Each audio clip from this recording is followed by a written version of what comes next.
It is a glorious evening at Starfire in Tukwila, just south of Seattle. Good evening and welcome to the US Open Cup 5th round. Seattle Sounders FC against San Jose Earthquakes in an all-MLS affair. Seattle going for their 4th Open Cup trophy in just 6 years as an MLS franchise. Well, good evening from Ross Fletcher. Taylor Graham alongside me just a week after the Sounders demolished the amateur side PSA Elite 5-0. Now against an MLS side, how much more serious is this getting for Seattle? Well, there's no better opponent to face than San Jose Earthquake. It's a smaller field here at Starfire. That fits the personality of the combative San Jose Earthquakes. You just probably heard the reception in the background from Steven Leonard. You know he's going to be physical, and on this small field, this is what San Jose wants to bring. It's a very duel-oriented game, and the Sounders are going to have to bring that intensity and win their duels to have a chance to win this match. And these teams have history in the US Open Cup. Just 2 years ago, there was a quarterfinal match down in San Francisco, an ill-tempered affair which Seattle won 1-0 eventually. Do you think any of that is playing on their mind with this one-and-done scenario, the battle of Kezar from 2 years ago? Well, absolutely. You've got Cordell Cato, who scored that game-winning goal, now in the San Jose locker room. You know he's talking about that. And even there has been some turnover in some of the players, there's no chance that the coaching staff and Ziggy Schmidt and Brian Schmetz are not going to remind them about the fact that the Sounders are still undefeated playing at the Starfight, and they want to maintain that and have the honor to be able to host probably Portland Timbers in a couple weeks' time. Well, we're just waiting for the two teams to come out, so let's bring you the starting lineups this evening. And with Seattle Sounders first, it's 4 changes from the team that beats the amateurs of PSA Elite here a week ago. In goal, Marcus Hanneman, and coach Ziggy Schmidt has said he'll retain him in goal for the Open Cup as long as they make their run. At right back is Brad Evans. At left back is Leo Gonzalez. Chad Marshall comes in alongside Zach Scott to bolster the physicality on that back line. In midfield, Lamar Nagel on the right, Marco Papa on the left, and Michael Azera is joined by Gonzalo Pineda. Up front, Kenny Cooper and Cam Weaver retain their starting spots from last week. So it's a strong-looking Seattle who do rest Obafemi Martins and Ozzy Alonso. But as for San Jose Earthquakes, coached by Mark Watson, they too have brought a strong lineup. David Bingham, the reserve in goal, but their back 4, Brandon Barclage, Ty Harden, Clarence Goodson and Sean Francis. In midfield, Atiba Harris, Sam Cronin, JJ Caval, and the former Sounder Mike Casito. Up front, Kari Stevenson and Stephen Lenhart. Very quickly, Taylor Graham, what are your keys to this match? Oh, keys to the match. You know what I'm excited to watch, Ross, is the dynamic between Mike Facito, normally plays up top, running up and down that left flank, going against his good friend Brad Evans. That's going to be a fun dynamic to watch, but it's all about winning duels today. It's about matching their physicality, but you know the Sounders have enough quality in that midfield to be able to shine through. Thank you very much, Taylor. Well, we're about to get underway. First, the national anthem.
A tremendous, rousing anthem led by Soundwave, the Seattle Sounders band, and we are almost set then this evening for the US Open Cup 5th round. It's a brand new round put in this year for the tournament because of the record number of entries. And it's a gorgeous day. It's sold out here at Starfire. It's just how Seattle Sounders like it. They've played 13 games here in the US Open Cup. They have won all 13. Never conceded more than 2 in a game.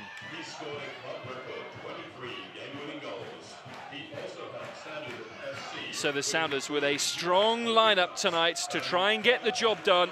San Jose Earthquakes clearly coming here to get a result too, as we look again at the starting lineups.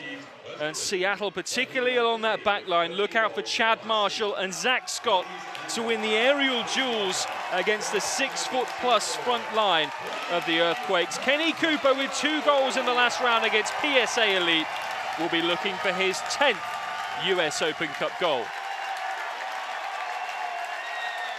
As for San Jose Earthquakes, they too bring a strong lineup. We mentioned the 6-footers. Kari Stevenson up front tonight, we're told, alongside Stephen Lenhart. Atiba Harris wide right won more headers than anybody else in MLS last season. Mike Facito out on the left-hand side, looking to do some damage against his former club.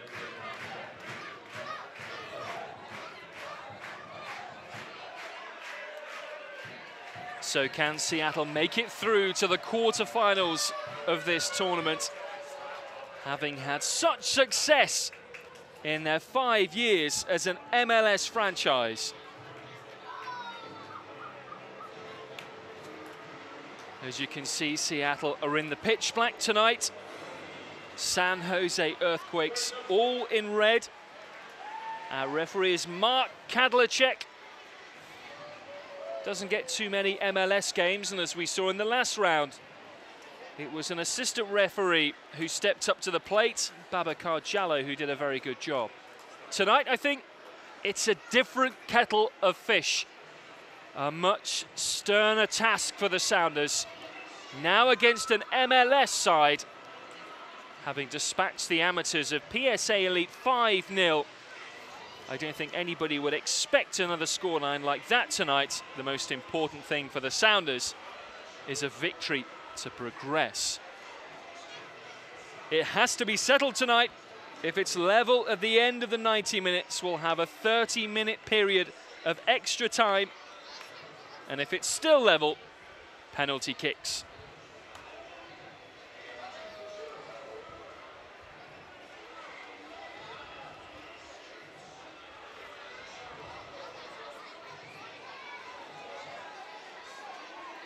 So not a seat to be had at Starfire, hemmed in by a busy railway line behind one goal and the even busier I-5 behind the benches. This place, it's a gloriously green idyll that the Sounders proudly call their second home. And they're hoping that home comforts will count again. It'll be fascinating to see who sets the early tempo. Seattle coming in not just off the back of that thumping win last week, but as the best team in Major League Soccer. 10 wins out of their first 15 games. San Jose second bottom of the Western Conference with 1 road win in their 6 matches in the league. They're here though in the US Open Cup by virtue of a 2-1 victory over Sacramento Republic of the USL Pro. It's an early corner for Seattle Sounders, conceded by Sean Francis. Last week we saw Aaron Kovar in his professional debut for Seattle, whipping them in with his left foot to terrific effect. Tonight's the former Mexico international Gonzalo Pineda, who has 4 assists this season.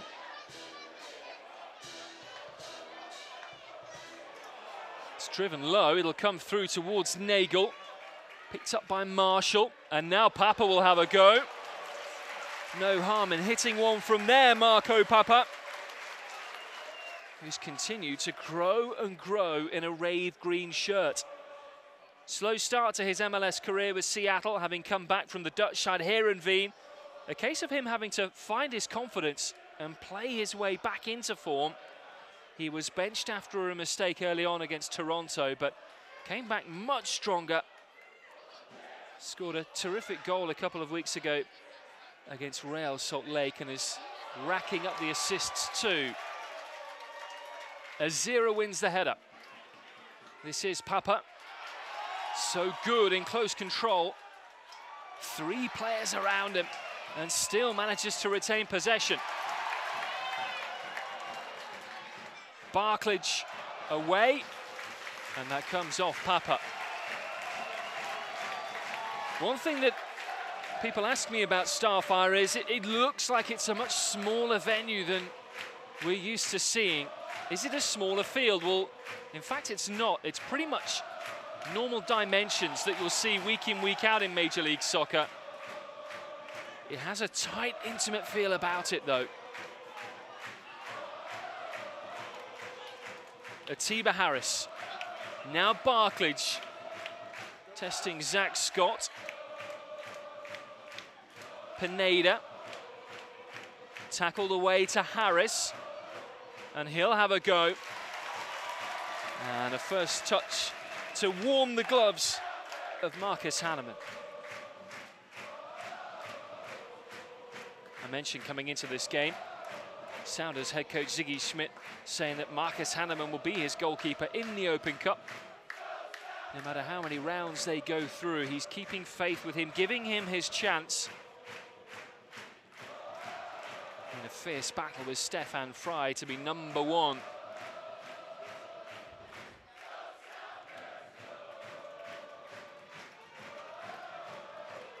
Weaver's head up, looking for Cooper. Second time they're playing together this season. Weaver did everything but score against PSA Elite in the last round. Evans with the header, that's for Cito.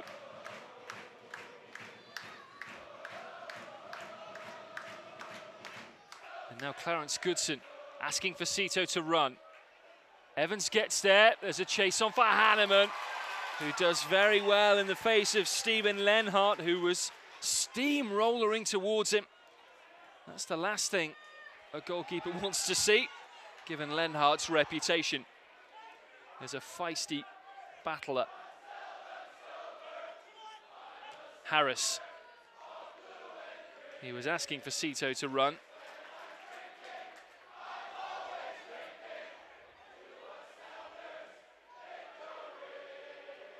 Sun in the eyes of Lamar Nagel here. Slightly better conditions for David Bingham, as you can see. Much more of his goal is shaded compared to Marcus Hanneman. Beautiful conditions for fans, but good 500 or so on the far side, having to shield their eyes from the strong rays. Pineda wins a free kick from JJ Caval. And wherever Seattle go, the Emerald City supporters will follow.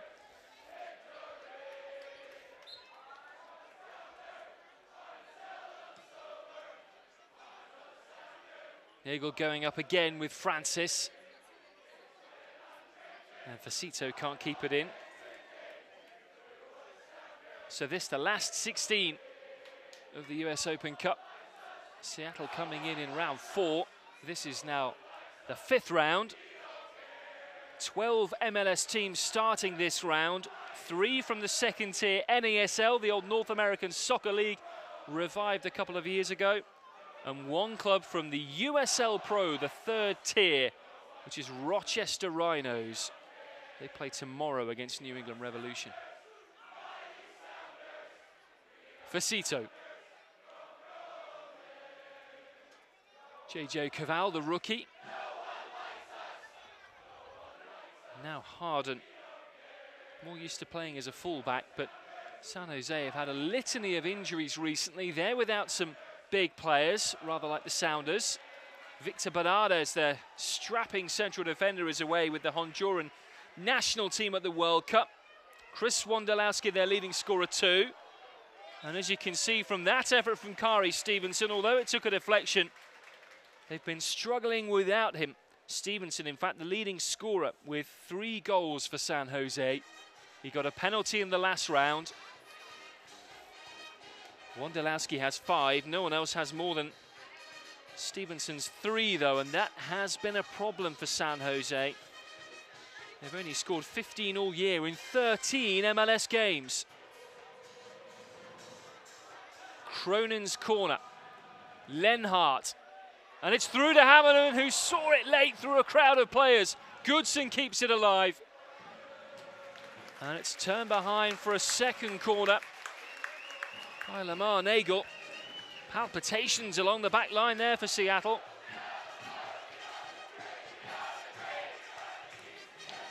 And you would think this is one of the better opportunities for the Earthquakes. Set pieces with the height they have in there. This time it's a more comfortable header from Ty Harden for Marcus Hanneman to deal with.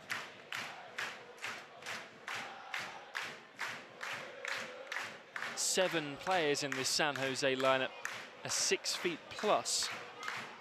So that's the size of the task for Seattle. They aren't necessarily a small side themselves, with 5 players over 6 feet. One of them chasing it down, Cam Weaver at 6'4" is the tallest.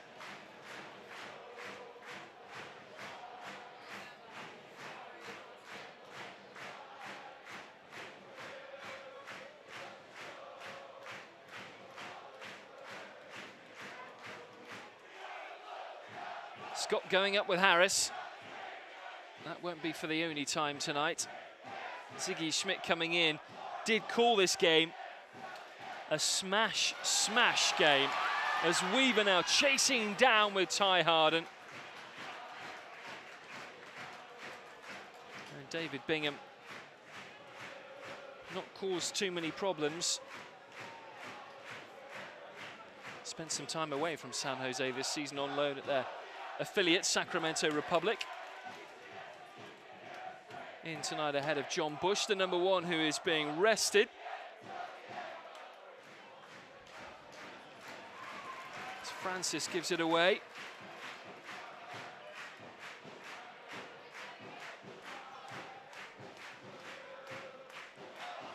And then so does Kenny Cooper. Facito, who started out on the left-hand side. Little surprised at that. Facito normally up front. Kari Stevenson, a wide player, but he's playing through the middle with Steven Lenhart, and I think that shows you the attitude tonight of San Jose. Long driven balls like that, looking for Route 1 goals, and you can't blame them. That tactic worked to really good effect a year or 2 back against Seattle in a series of physical encounters. I remember Chris Wondolowski getting on the end of one of those long bashes only a year or so ago down at Buckshaw Stadium for the only goal in a win. But these teams have had plenty of history since. The most recent meeting, May 17th at CenturyLink Field, when Seattle prevailed by the only goal. That night it was an Obafemi Martins spectacular. Not in the side tonight. Rested. Cronin looking for Lenhart, got a touch on it, and that came off a defender last, I think. But it's a goal kick for Seattle. Lenhart back from a few injury problems earlier this year. He had a knee injury in early April, kept him out for a few matches, but he started the last 3 in MLS and the US Open Cup game against Sacramento Republic. Yet to get on the score sheet this season. Free header for Cam Weaver. Flag is up on Kenny Cooper for offside. Marcus Hanneman saying to his opposite number, David Bingham, anything you can kick long, I can kick longer.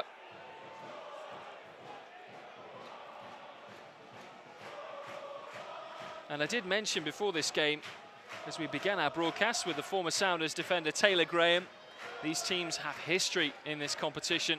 Just 2 years ago, the now infamous Battle of Kezar in the quarterfinals of the US Open Cup, when Seattle prevailed 1-0 at Kezar Stadium, the old San Francisco 49ers home.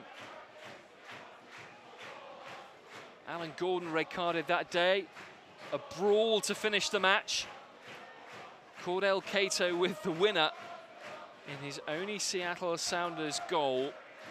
He now on the bench for the Earthquakes tonight. Scott's header, Weaver in space. Papa leaves it. Cooper, Nagel coming up on the far post, looking for him. Weaver gets there first and apologises. But now Papa, cleverly played by Pineda. 3 in the area, shielding their eyes. Papa's ball, Nagel's header! Fantastic save by Bingham. Best chance of the game early on. Terrific work all round. Lamar Nagel denied by the acrobatic excellence of the San Jose goalkeeper. Marshall gets a header on it, and Bingham is alert. Well, the first really significant chance of the game.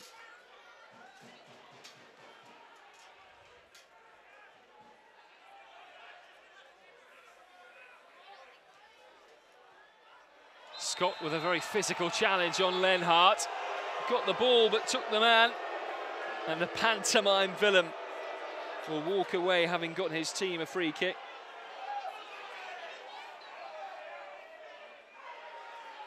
Whenever there's controversy, there always seems to be Stephen Lenhart in and around it. Injuring Michael Sperning last July. And a scuffle inside the San Jose box.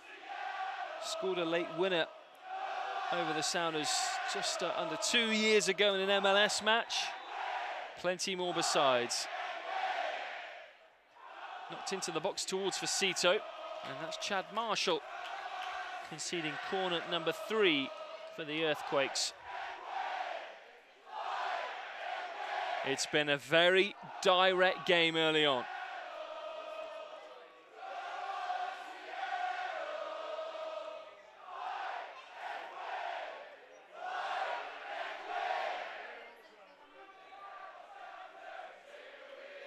Cronin's corner. Marshall gets there. And Pineda realised he had time. So cool, so calm, and that's what experience gets you. World Cup campaigner for Mexico in 2006. Sure, watching on, seeing his team doing tremendously well in this year's competition in Brazil, having only won 3 of their qualification games through the CONCACAF region.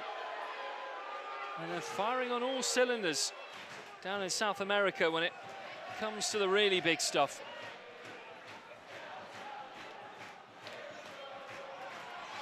Weaver will chase this one. I think we'll see plenty more of that tonight.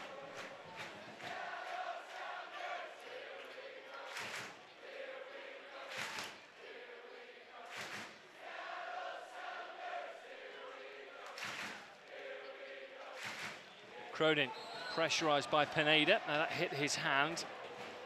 And a free kick. A reminder, San Jose in their change strip tonight of red. And for a physical side, shame really they don't wear their home colours, because rather aptly they're black and blue.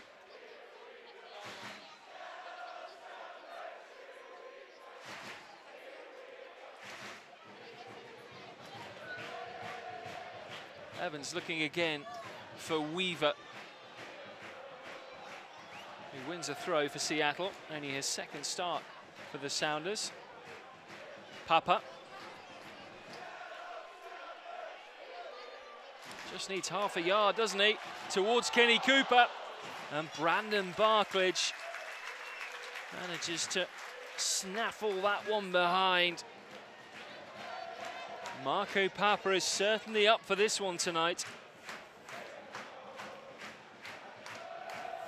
We've only had 16 minutes. This is already the 6th corner of the game.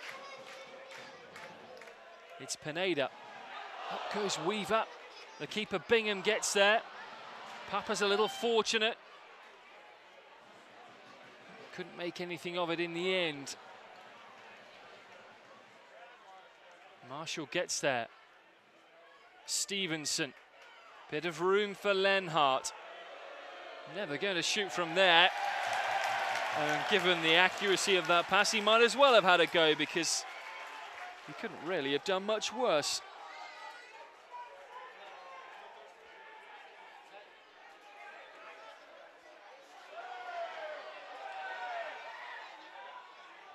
I mentioned tonight no Obafemi Martins, not listed among the substitutes either.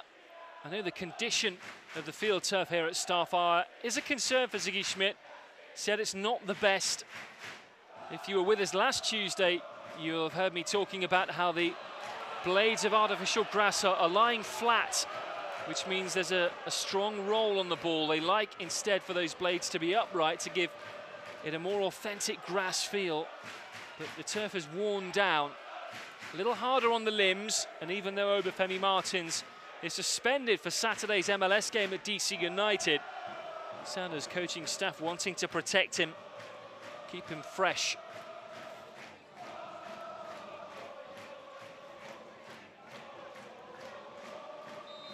Well, I wonder if Sam Cronin's applied the factor 30 tonight. Fans behind him might need it. Weaver gets it away. And now Papa going forwards, and I think the referee's pulling that back for a Kenny Cooper foul, which doesn't delight the home faithful. And this will be another chance for San Jose to put a ball in the box. Quickly taken for Barclage. It's a decent delivery. It's Evans up. And Pineda scrapping with Facito. Getting it at the second time of asking.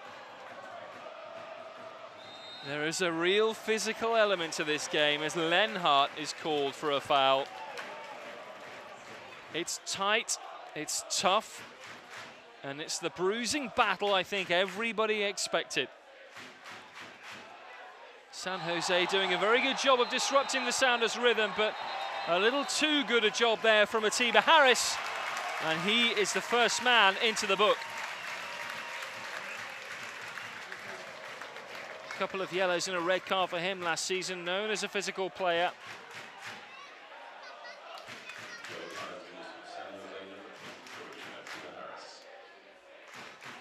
And I don't think he will be the last to see yellow tonight. But our referee, Mark Kadlacek, setting out his stall.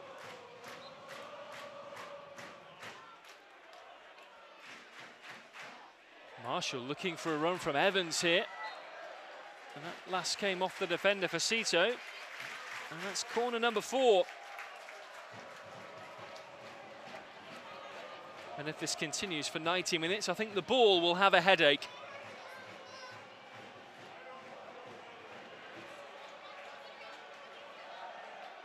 And it comes towards Weaver. Papa gets it back. Need to change him with Pineda with the set pieces. Marco Papa scoring that tremendous free kick against Real Salt Lake not so long ago. Seattle do have the luxury of a number of very talented ball strikers as Bingham gets up above Lamar Nagel. Lenhart's the furthest forward. And he hasn't had too much joy in the first quarter of this game. One of 6 ties tonight in the US Open Cup 5th round this. And there's already been a shock. And Seattle thought they got a throw in. Carolina Railhawks of the second tier NASL beat LA Galaxy by a goal to 0. That's the strength of feeling from the ECS. And Gonzalo Pineda doesn't want to talk himself into any trouble. But at the same point, making his point. At the same time, rather. Yeah, Carolina Railhawks beating LA Galaxy 1-0 after extra time down in Carolina. It's the 3rd year in a row Carolina have beaten the Galaxy in the US Open Cup. Offside here on Facito. The difference to tonight was that LA Galaxy took a very strong squad. Robbie Keane started, Landon Donovan came off the bench, but in what has been a middling season for the Galaxy, it's just got a little worse. Philadelphia Union are through to the quarterfinals.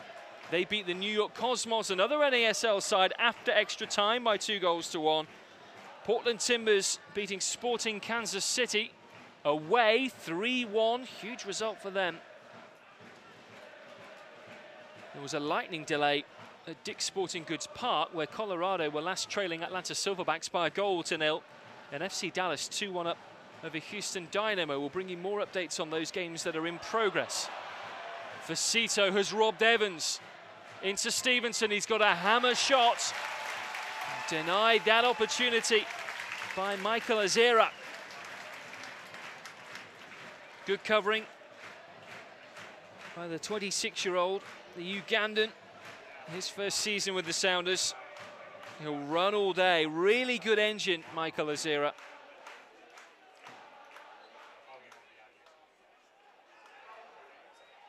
And then it comes towards Clarence Goodson, who gets a free header on it. It's Evans away. Stevenson. It's all a little agricultural. And now Barklage. The defenders stay up for this. Koval slips, and Azera nearly takes advantage. Seattle sitting deep, expecting a ball to be bombed into the box. And still the Sounders staying very, very deep. And now they will push out, as it's all the way back with David Bingham.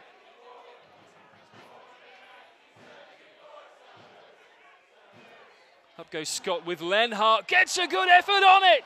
That is a fantastic strike from Steven Lenhart, who makes it 1-0 with a howitzer. One of the Bash brothers putting a big dent in the Sounders early on.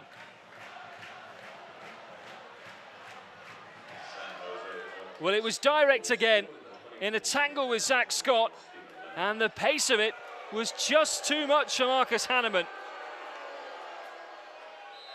First goal of the season for Steven Lenhart. And it was quite a strike. Weaver looking for Nagel as Seattle want to respond, but Lamar Nagel is offside.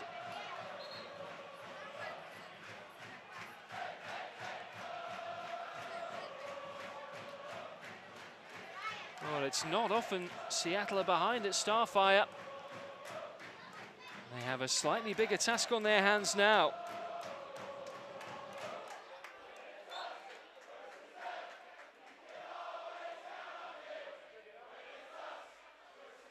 And up again goes Lenhart with Scott, Atiba Harris. San Jose will continue to pile balls into the box and make this as uncomfortable as possible for Seattle. Cronin is talked to by Mark Kadlecek for that foul on Lamar Nagel.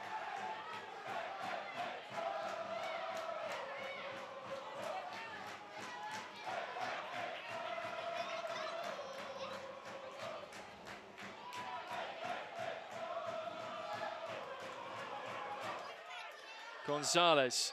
Nagel looks okay.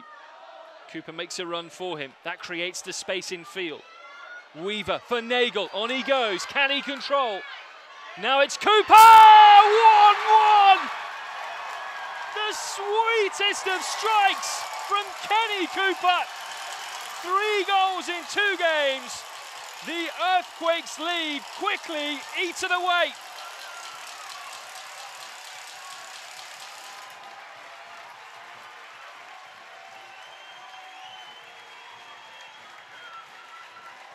Beautifully done by Cooper, made by the persistence of Nagel. Harris just didn't go with Kenny Cooper, and he didn't need a second sniff. That is 10 US Open Cup goals now for Kenny Cooper.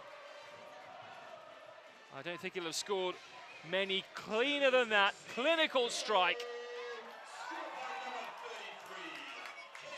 Cacophony of noise restored to Starfire.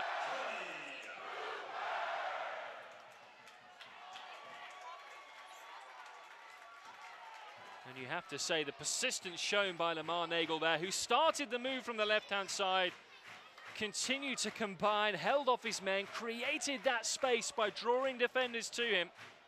Quality play by Lamar Nagel.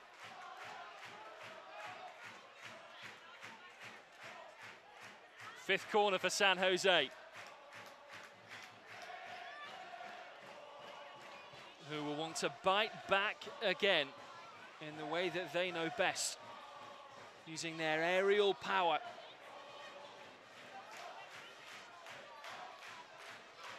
Goodson at the far post. He's a stalk-like presence, slender fellow, and it comes in towards him. But Marcus Hanneman showing a safe pair of gloves. And now Gonzalo Pineda on the counter-attack. Papa wins a throw in. Feisty old affair. And what did we expect?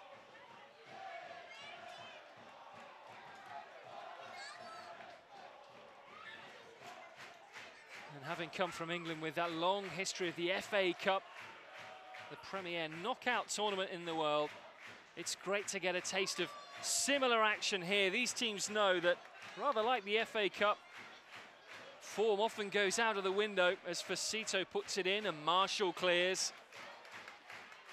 A win or go home scenario is often a great leveler. Weaver in a real battle now, and it's a free kick for Seattle.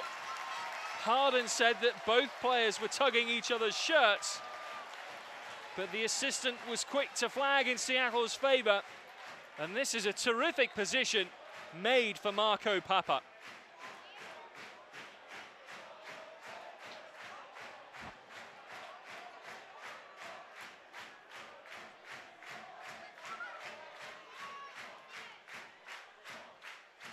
Well, Pineda having a few words again with the referee. It's been a running conversation this evening.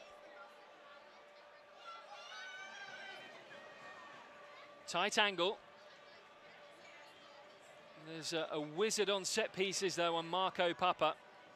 Scored from a slightly different angle, not too different though, against Real Salt Lake a couple of weeks ago.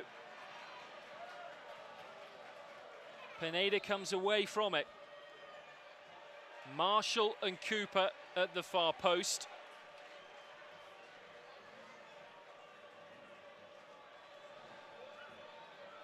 Whistle goes, and it's Marco Papa all the way. Bingham lost it and gathered it at the second attempt. Smart save in the end. And the Sounders' third really good attempt. They've had 4 shots this evening.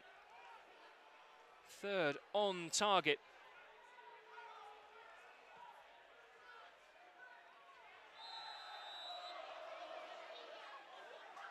Offside on Seattle. That'll be a San Jose free kick with a third of this game gone. A reminder, if it stays level, I don't know, there's a long way to go. I'm just pointing you ahead. We could be in for a long night here on SoundersFC.com, because this tie, as I mentioned a few moments ago, has to be finished. Extra time and penalties if required. Only 2 of Seattle's 15 MLS games this season have ended in draws.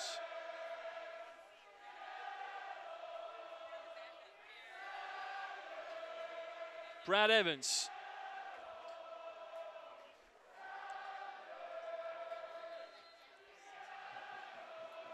It'll be a Sounders throw, which Evans will take.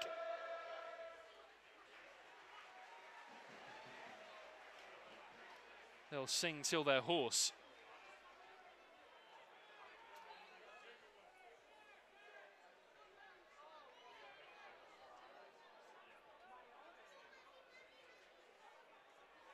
This one will be Marcus Hanneman's, a man himself who's used to the big occasions, the cup occasions, not only during his time with Reading and Everton and Wolverhampton Wanderers in England, but getting to MLS Cup back in 1997 with Colorado Rapids. Those are the days. Cooper tries one. Now Nagel. That's turned behind by Sean Francis. In towards the beer garden, which unsurprisingly has 1 or 2 people dotted inside it. It's just one of those thirst-quenching days, isn't it? Or any excuse. Cronin heads away. Evans wants another go from the throw in.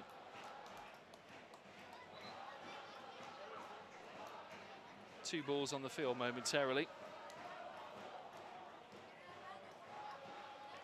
The 6-yard box packed tighter than a can of sardines as Bingham flaps at it. Papa, 4 in the box, Weaver on the far post, and it was floated, which allowed Bingham to come out and claim. If Papa could have got a bow whip on that, would have made it more difficult for the goalkeeper to come out. So we're locked enthrallingly at 1 apiece here at Starfire. San Jose are being penned back right now. That Sounders goal has certainly seen a change in momentum. It's so important to react as well, having gone a goal behind.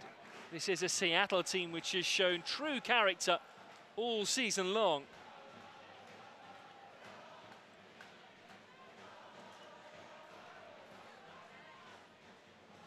Nagel, back for Leo Gonzalez, hits the chest of Brandon Barklage.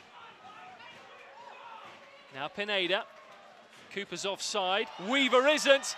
Now back towards Kenny Cooper, and the flag does go up. Just strayed finally into that offside position, Cam Weaver. As Kenny Cooper was looking for his 2nd goal of the game. Battling for a starting position on Saturday. Stephen Lenhart here has gone in. Was he leading with his elbow? It's a yellow card for that challenge on Chad Marshall. We talked a lot already about that physical San Jose approach, and it's manifested itself there.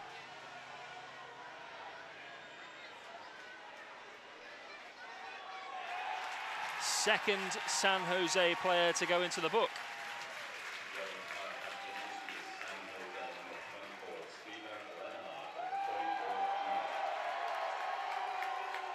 Well, he does have a bit of bad press, Lenhart, but he is, we are told, a genuine guy off the field, as we see again from this clearance from Bingham. Lenhart and Marshall going up for it, and yeah, the elbow in there is nasty, and we've seen red cards given for that. And maybe Stephen Lenhart is lucky to be on the field. Our angle there wasn't conclusive, coming from behind it, but it certainly looked like Lenhart led with his elbow, and in the modern game, you cannot do that. Luckily, Chad Marshall is okay, a guy who has a history of concussions.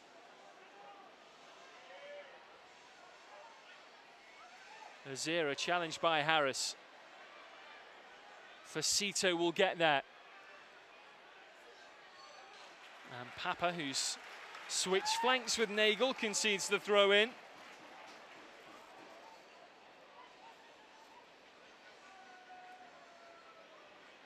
Francis will wind this one up into the box.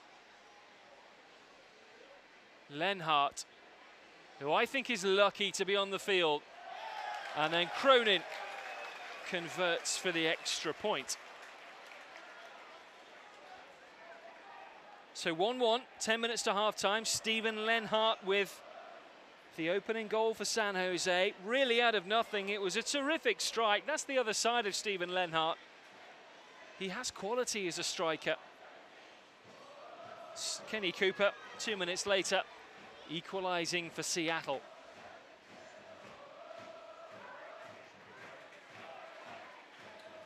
Pineda. Now Leo Gonzalez. More height than distance from Clarence Goodson. That one almost came down with snow on it. Nagel. Pineda's made a run through the legs of Barklage. He's away here. The early ball for Weaver. It's a corner. Well, terrific build-up there. Excellent pass into Gonzalo Pineda. He could have taken an extra touch, but saw that Cam Weaver was crashing in at the near post. San Jose did a good job of getting that one away. It's Pineda's corner. Marshall going up. And a goal kick, showing no ill effects from that challenge from Steven Lenhart earlier.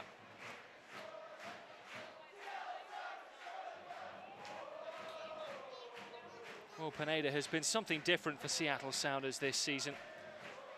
We've told you the story before, but it's worth it again. He was a long-time midfielder in Liga MX in Mexico, over 200 games, several international caps for Mexico, but spent the last 11 months before Seattle with a sports hernia injury, and he thought at the age of 31 his career was done. Couldn't find a club, had a trial with Chicago, that didn't work out, came to Seattle, and he's never looked back. Now Azira, wonderful challenge to win it, and the strike wasn't far away from Michael Azira, who showed good timing, a little turn of pace, and a decent effort with the outside of the boot. Another one of those players on the outside looking in. The US Open Cup is a great chance for those players to stake their claim. Think back to last week, Sean Okoli in his first professional start getting a goal over PSA Elite. Aaron Kovar winning a penalty and getting an assist. Two of the Sounders' homegrown players with the opportunity. And tonight, both of those guys on the bench for the Sounders if needed.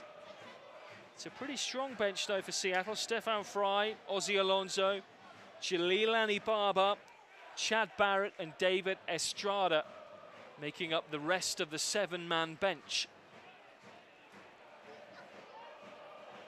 Kovar on the very left of your shot just there. Bingham in trouble, and Weaver's collided with him. And it's a free kick for San Jose. We've given the ball away and looked a little unsure along their back line in the last 10 minutes or so. Cam Weaver is proving himself a real nuisance. Very good work rate this evening. Almost latched onto that cross from Pineda a few minutes ago.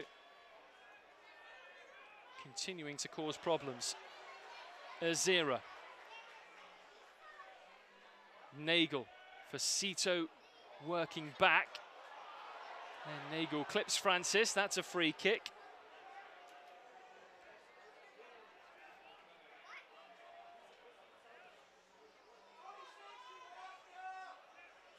So a game with real bluster and bite.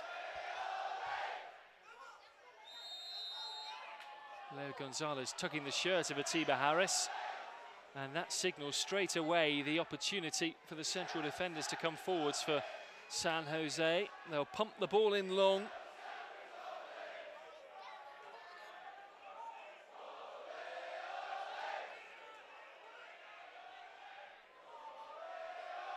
It's simple, but it's effective.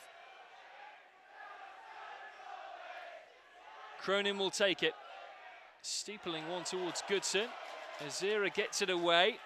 His studs hit Goodson accidentally. Francis, cleared by Weaver.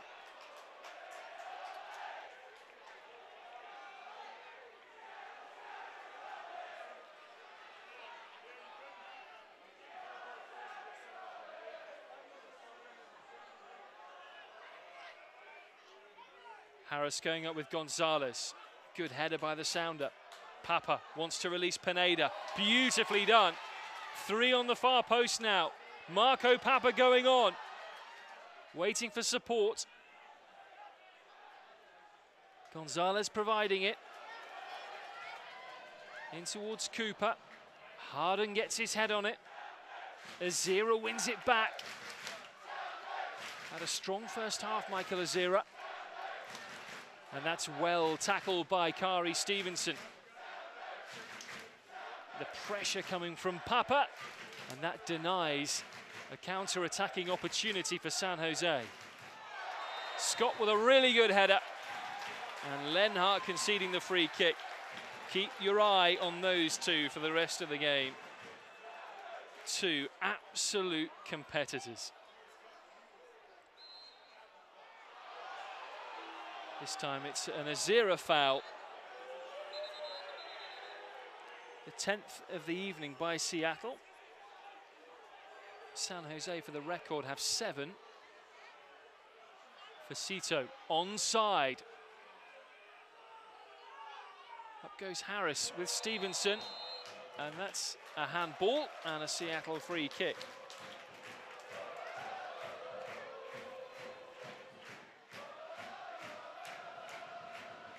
Coming up at half-time, we'll show you the goals. Key moments from this game. We'll get the thoughts of Taylor Graham, the former Sounders defender, too. As Azira releases Evans. Chance to get forward. It's an own goal nearly off Clarence Goodson. It might still be alive for Pineda. And Goodson makes amends. It was a wicked ball in from Brad Evans. Free kick conceded here by Papa. Very nearly the second goal of the game for Seattle Sounders.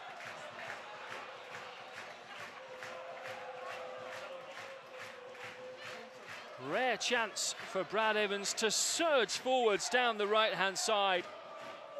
Excellent ball in, which caused all the confusion.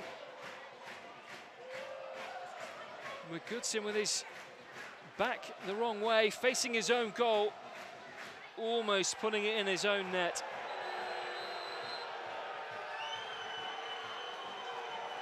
Well, David Bingham taking this free kick from the wrong spot.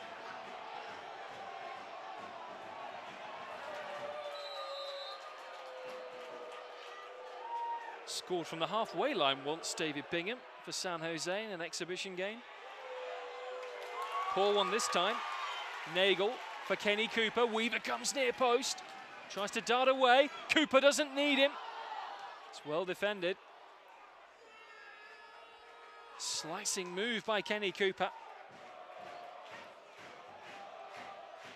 Evans looking for Nagel. Terrific throw. Nagel is in towards Kenny Cooper. And it's Barklage in the way. The Sounders finishing this half very strongly.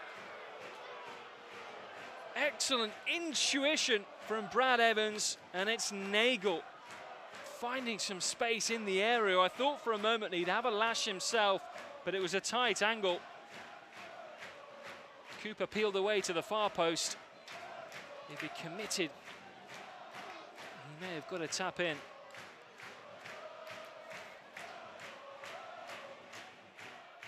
Since that goal for San Jose, Seattle have been the stronger side, no doubt about it.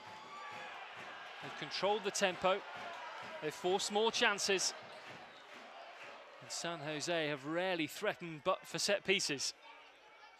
Barklage looking for Stevenson, and it's the wisdom of Zach Scott to tidy up, and on the field turf that ball will skip ahead of Lamar Nagel.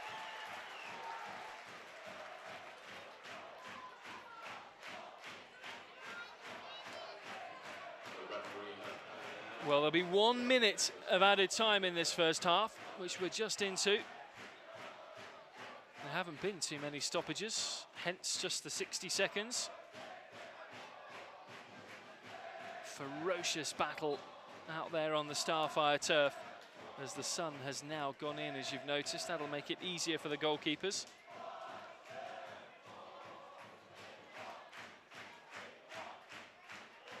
Papa for Pineda. Facito tackles his old teammate Lamar Nagel. Lenhart losing out. Cronin.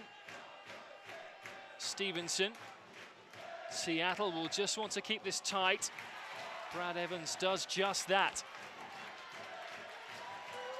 We've played the minute of added time. As Clarence Goodson will clear, and that is it for the first 45 minutes. Seattle and San Jose 1-1 in a highly competitive affair. Steven Lenhart giving San Jose Earthquakes the lead with a rocket from outside the area, which caught Marcus Hanneman by surprise. But Kenny Cooper equalising with a sweet first-time curler. The Sounders had other chances as well. Lamar Nagel with a near post header well saved. Marco Papa with a free kick that Bingham dealt with. And San Jose almost scoring an own goal 2 minutes from half time. from a wicked Brad Evans cross.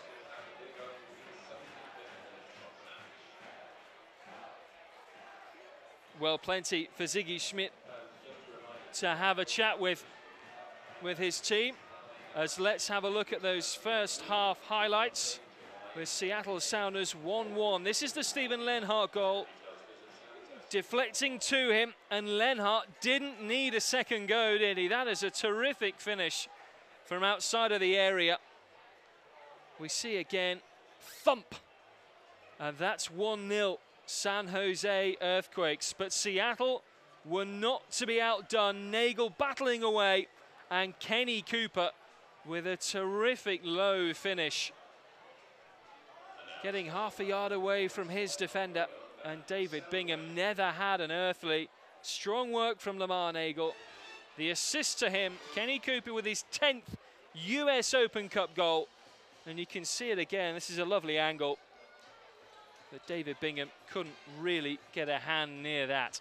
1-1 it is then. So coming up at half-time, we will be hearing from the Sounders' former defender Taylor Graham.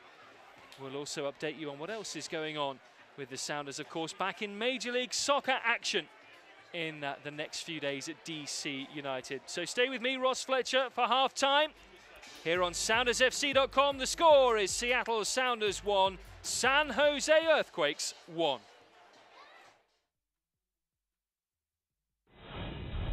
On Monday's Rave TV, presented by Xbox One, we look at the stunning 2-2 finish between the U.S. and Portugal.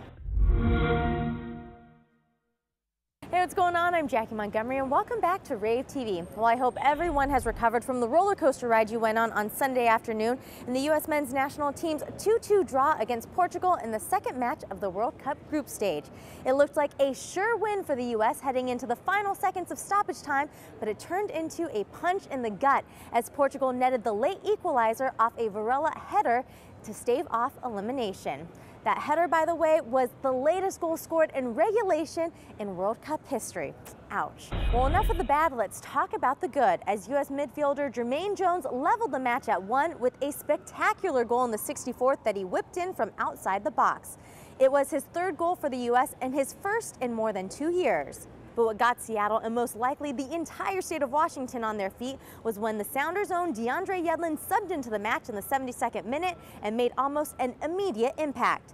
Just 9 minutes after coming into the match, the 20-year-old raced down the right side and crossed a ball in from the end line to help set up Clint Dempsey's goal. It was Dempsey's second goal in as many games and his fourth in a World Cup match. Well, for Sounders head coach Ziggy Schmidt, it was an exciting moment seeing Seattle's first homegrown player get into the match. Yeah, I mean, it was fantastic. I mean, he came on and impacted the game. Obviously, you know, he was, you know, very much involved in the U.S.'s go-ahead goal, and you know, made a good run, made a good decision to cut it back. And you know, for them, their defender got a foot on it, but it still bounced through. And you know, hey, you're 20 years old, you're at a World Cup, you get into the first game, and you're involved in a go-ahead goal. I don't know if life gets much better. It's fantastic for the city of Seattle. You know, it's fantastic for our organization. You know, and every, you know, guys have to be looking at it if you're a homegrown player and saying, you know, this guy's only been a pro for 18 months, and you know, and basically, you know, 3 years ago he was still out here kicking on the AstroTurf field with the, you know, with the Academy Sounders, and you know, and 3 years later he's stepping on the field, you know, in the World Cup. I mean, that's, you know, if that doesn't motivate you to put in work every day and try and achieve the same thing or get close to that, you know, I don't know what will. Well, on Sunday, over 2,000 fans came out to support the red, white, and blue at Fuel Sports Eats and Beats as the Seattle chapter of the American Outlaws held a huge viewing party with a massive outdoor screen and all to cheer on the boys. The Sounders' Kenny Cooper and Chad Marshall were on hand to mix and mingle with the crowd, signing autographs and taking photos prior to kickoff. Well, if you're looking for a place to watch the U.S.-Germany match, head over to Atlantic Crossing as the American Outlaws will be holding another viewing party to close out the group stage. That match will take place Thursday morning at 9 a.m. Pacific. Now, the Yanks need either a win or a draw against Germany to ensure a spot in the knockout round. And of course, we'll have a preview for you right here on Rave TV.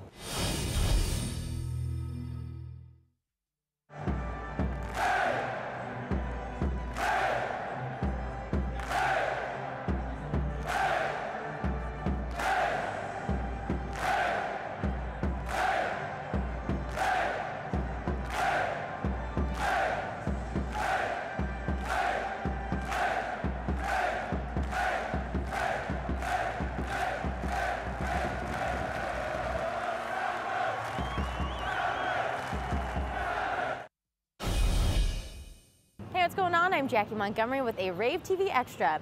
On Monday, the Seattle Sounders had a surprise guest at training as Fredy Montero made a cameo catching up with the coaching staff and players.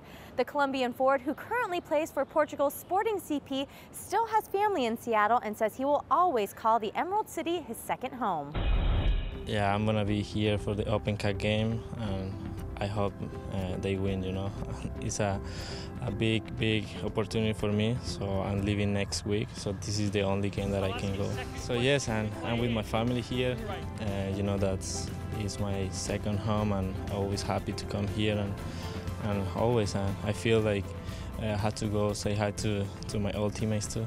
Despite being over 5,200 miles away in Lisbon for most of the year, Montero still pays close attention to the Rave Green.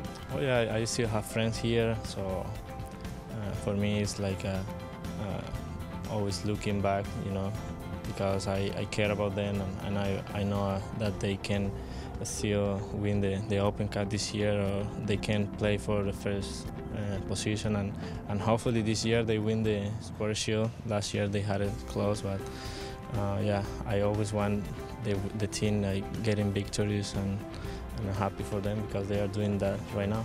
For those of you who would love to see the striker back in a Sounders jersey, according to Fredy, it's not a question of if, but when. I hope so. So that's one of my dreams now. I hope to be back playing for the Sounders, and it's good to be back and feel that energy. So I'm not going to be playing, but for sure that's going to bring me a lot of memories, you know. Hey kids, do you have what it takes to be the next DeAndre Yedlin or Lamar Nagel? Xbox and Sounders FC invite kids aged 4 to 18 of all skill levels to take part in Sounders FC summer camps. Xbox wants all passionate and motivated young athletes to have the opportunity to train like the Sounders FC first team, which is why they're offering scholarships for families in need. To apply for an Xbox scholarship or for more information about all programs, visit soundersfc.com/camps. Hey, what's going on? I'm Jackie Montgomery with a Rave TV Extra. Well, earlier this week, one very lucky kid from Issaquah, Washington won the experience of a lifetime thanks to McDonald's and the Sounders. 9-year-old JK won the McDonald's Washington State FIFA World Cup Player Escort Sweepstakes and will join kids from around the world down in Brazil for the experience of a lifetime, as he'll get to escort a U.S. men's national team player in the pre-match ceremonies of a World Cup match. JK will spend 6 days with his family in Brazil and will attend the U.S. versus Portugal match on June 22nd. 1,400 kids from 70 countries were awarded this amazing experience, with only 40 coming from the USA. Sounders goalkeeper and former U.S. international Marcus Hanneman was on hand at the celebration to present the prize. JK's youth soccer club, Eastside FC, will also receive a $500 grant to help provide resources for the team, courtesy of the local McDonald's owners of Western Washington. It's just the look on his face when his name was called was priceless, and he's going to have a trip of a lifetime down to Brazil. And I think Dad was almost as excited as JK was, and also a chance to meet Marcus from the Sounders was pretty special to all those kids. Well, it's amazing. You know, I mean, the kids had no idea. You know, it was just, the whole thing was, I mean, it's pretty cool. And, you know, for a chance for a 10-year-old kid, you know, to go have a chance to go onto the World Cup stage like that and walk out is pretty incredible. I mean, it's big time for kids to go out for the Sounders game, but you know, you talk about going out to Brazil and the World Cup, and you know, a chance for JK to go out, you know, with Clint as well. I mean, it's pretty incredible. Congrats, JK, and thanks to McDonald's for making this young soccer player's dreams come true.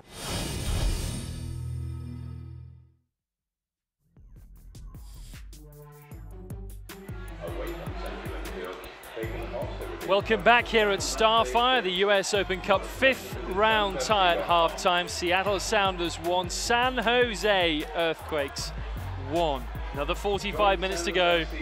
Maybe extra time and penalties, we will see. You're with Ross Fletcher and Taylor Graham, who joins me again, the former Sounders defender. Well, we said before this game, Taylor, it might well be physical. Certainly been that way. Yeah, absolutely. It's what you expect from these two sides that have this history together, both celebrating their 40th anniversary. But when you put these teams on a field and you put the lineup that you have in terms of Steven Lennart with this compactness, you know that's what you're going to get.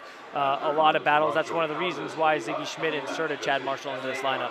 Steven Lennart scored a very good goal, but then later on we'll show you this incident with Zach Scott, which I thought maybe warranted a red card. Let's have a look at it and see what you think, Taylor. So this is a challenge just over halfway. Yeah, well, it all comes down to intent, Ross, and there's an inconclusive angle right there, but you can see Steven Lennart leads with his elbow, but that's what he's going to do. He's going to get under the skin of Chad Marshall. He's going to get under the skin of Zach Scott. He's going to win his fair share of duels, and that's why it's so important that they've got the cover in front and behind them to pick up those loose balls. One of the reasons why Steven Lennart was able to score that goal is because no one was there to clean up that second ball. Should he still be on the field? I don't know. But he still is, and the team's got to deal with that. So the Sounders are in a great spot. It's going to be much of the same. Hopefully Chad can come out in the second half. He took a couple knocks, and he's got a history of concussions, and so you know he's going to come out and be ready. And the challenging thing is that if Steven Lennart goes off the field for any reason, they've got another big guy in Alan Gordon that can come in and replicate the type of quality and the type of combativeness that he's going to be bringing. So San Jose take the lead. How impressed were you with the Sounders' recovery? Yeah, well, we've been impressed with the way the Sounders have responded when they've given up goals this whole year, and it really came from our outside midfielders finding more play. When Lamar Nagel and Marco Papa found the ball at their feet, good things happened. Lamar Nagel able to cut inside, creates more space for the forwards. This time it was Kenny Cooper, but the Sounders were dangerous the whole time. A couple times Brad Evan gets involved in that right side. A lot of the chances are coming from service from the flanks. We've seen lots of balls pumped into the box particularly, but Seattle seemingly with more craft tonight. Papa, Pineda, Nagel, you mentioned, finding service, and Cam Weaver's working terrifically hard up there. He is, and that's why he's in there, is because he brings that aerial presence. But Russ, for me, this game's going to come down to set pieces. Sounders conceding too many set pieces close to that midfield final third area, and that's where San Jose is going to look to try to get on the scoreboard. Sounders have been dangerous on set pieces themselves, so it's all about making sure you win your duels and come in and play well this last 45. The Sounders looking for a 4th US Open Cup title in 6 years. San Jose Earthquakes have never won the US Open Cup. San Jose 8th in the Western Conference right now. Sounders top. There's certainly motivation for both teams, but do you think San Jose come here with a little extra motivation, knowing that their chances of the playoffs are slipping away, and this is a big chance for them in terms of silverware now? Yeah, you're always trying to win championships. That's a goal of every club, and the Sounders putting themselves in a better place to be able to do that with the supporter shield and get into that postseason in San Jose. Still much of this season to be played, but you know that both teams are looking at an opportunity to get into Champions League. That's what's on the line, a championship, some prize money for the players, and a berth into the CONCACAF Champions League. And I mentioned MLS. It's coming back after a 3-week break. Seattle at DC United on Saturday. Like London buses, really. You don't have a game for ages, and then two come along almost at once, seemingly. So in terms of the second half here, Sounders want to win, but how much is knowing that they've got a long road game coming up in a few days' time?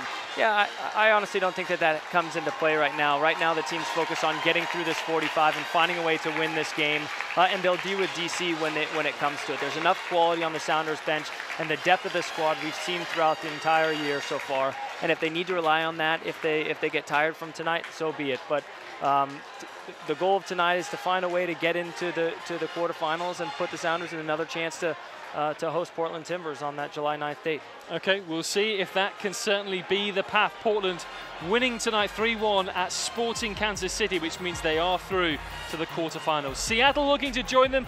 Taylor Graham, thank you very much for your time. Pleasure. We'll see you Saturday at DC United. I'll be with you in a few moments' time for the second half then of Seattle Sounders 1, San Jose Earthquakes 1. The Sounders looking to make it through also to the last 8.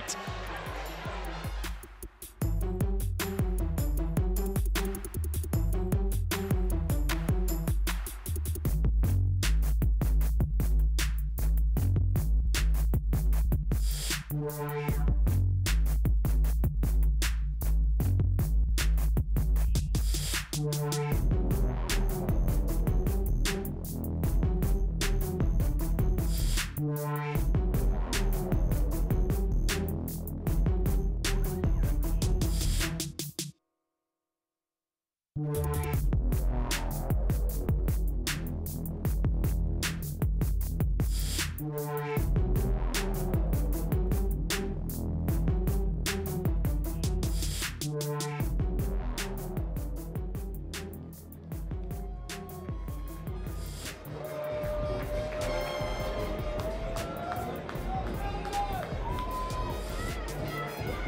we're about to get underway in this second half then here at a sold-out Starfire.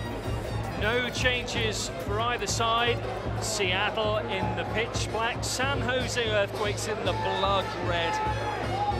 Who will prevail and make it through to the quarterfinals of the US Open Cup? Seattle kicking from left to right in this second half. Can they get the job done in front of their home faithfuls? As Taylor Graham just mentioned there, a win tonight would mean a home quarter-final against Portland Timbers. That will be on July the 9th. And if that is the way, that would be 2 games against Portland in 4 days, with a mighty MLS match to come on the day of the World Cup final, July 13th. Plenty to be done before that, though. There's a game to be won here against Mark Watson's San Jose, who've never won the US Open Cup. They fell at the 3rd round stage last year.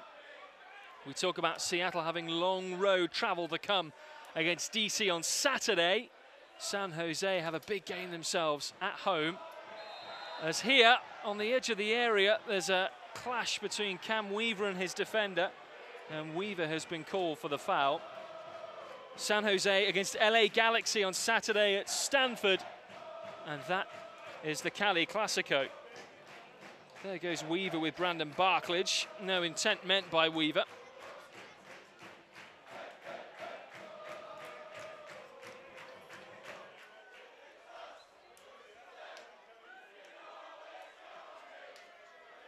So another long punt by David Bingham.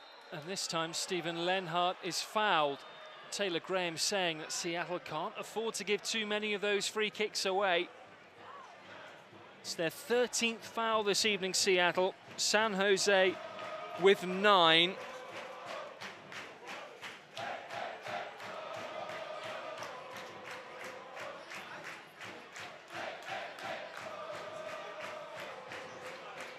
Cronin over this one. And J.J. Cavall, the rookie. It's Cronin. Marshall gets his head on it. Stevenson with the miscue. And away by Weaver. Cooper battling for Cito, who's strong. Well, he might, former high school wrestler.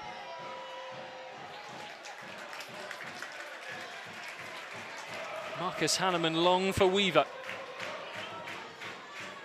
Back from Nagel. Cronin tried to crash that one off Weaver. Didn't find him. Seattle get the throw.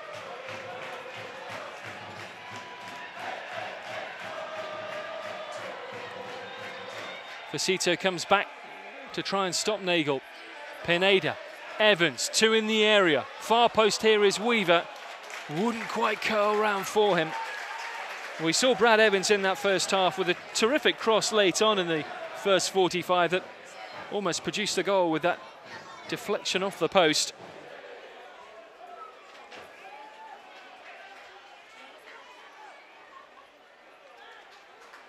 A little muggy here tonight at Starfire. Nothing like the heat in Brazil, of course. Warm day in Seattle.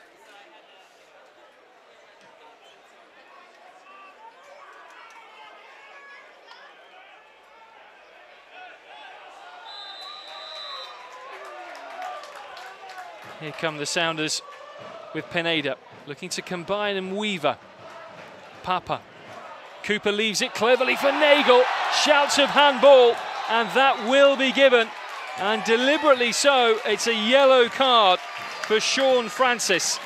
3rd of the evening for San Jose Earthquakes. It was a terrific move. Lovely interplay by the Sounders. And this is within shooting range for Marco Papa.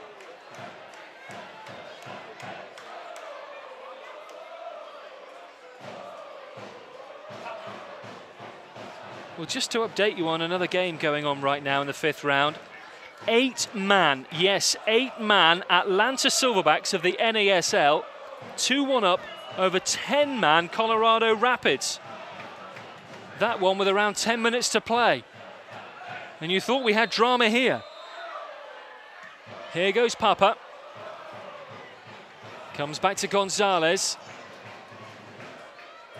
who starts a run. Papa wins the throw in. And now the ball in towards Nagel, who is strong in there. Referee said he was too strong on Ty Harden. And a free kick for the visitors. Colorado, by the way, were 2-0 down against Atlanta. Dylan Powers got that goal back from the penalty spot against 8-man Atlanta Silverbacks. Incredible. And they're into added time, the second period of added time in the game between FC Dallas and Houston Dynamo. FC Dallas are 3-2 up in that one. They're the only other games going on right now. Earlier today, Philadelphia beating New York Cosmos 2-1. Carolina Railhawks of the NASL defeating LA Galaxy by the only goal. 3rd time in a row they've done that. And Portland Timbers beating Sporting Kansas City 3-1.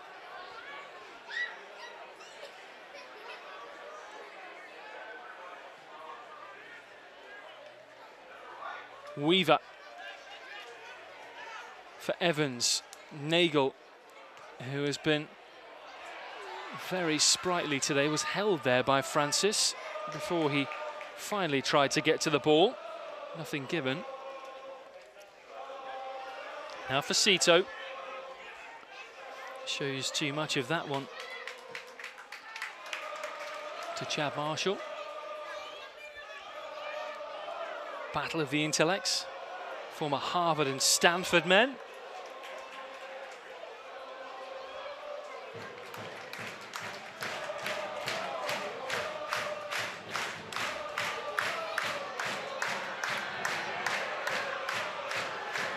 It's a San Jose throw.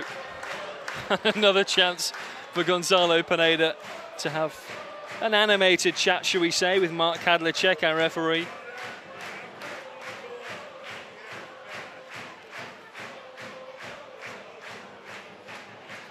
Lenhart got the goal.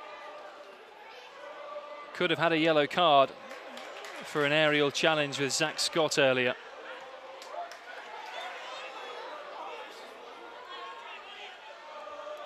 Francis, that's gone out. Quickly taken, throw in. Well dealt with by the US international Clarence Goodson. It sets Stevenson off. He can hit them from range. Goodson's gone on. Clarence Goodson with a mighty chance for San Jose Earthquakes.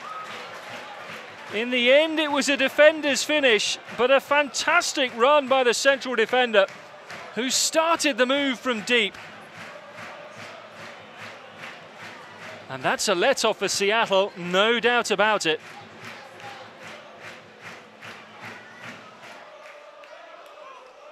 Aside from Lenhart's goal, the best chance this evening for San Jose.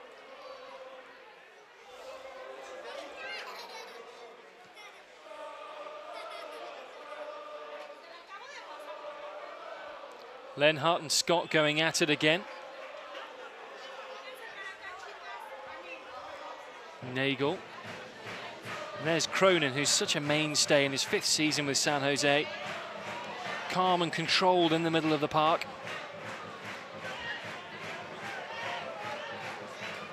Stevenson dropping a little deeper to start this half. Now Lenhart taking on Scott, who says none shall pass.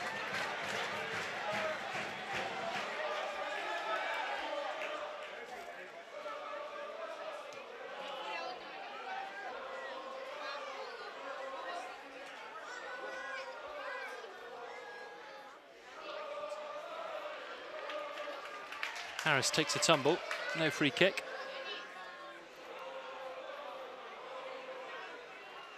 This is Koval for Harris. No wriggle room, but does well now to Ask Lenhart to chase, who is offside anyway. That's a Seattle free kick. Sounders coming into this one off the MLS break, leading the Supporters' Shield standings 10-3-2. Most points, most wins, most goals, best goal difference, most assists. They have been a powerhouse. San Jose 4-5-4 in 8th, second bottom in the Western Conference. But tonight it's as close as you like, 1-1.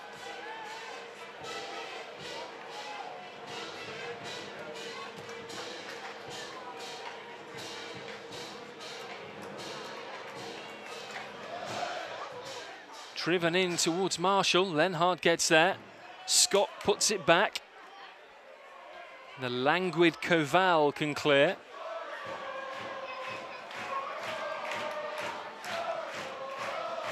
Nagel. Evans has stayed ahead of him. Cut out well by Cronin. And now Stevenson. It's all very tight, very compact, squeezed in the middle.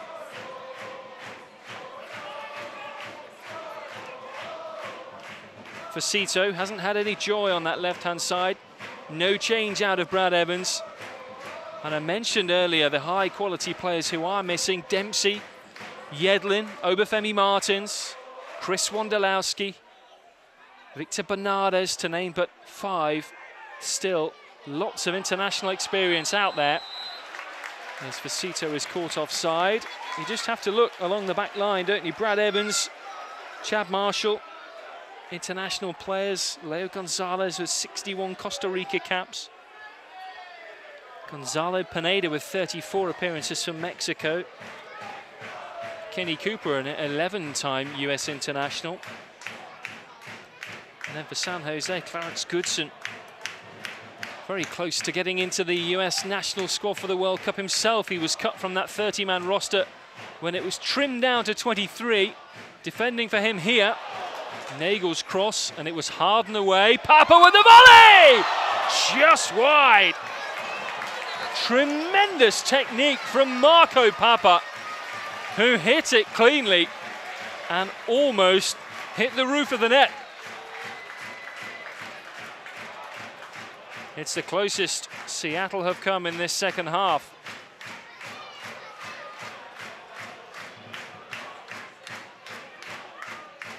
Whistling just wide. Well, that's one good chance, really good chance of both teams now in this second half.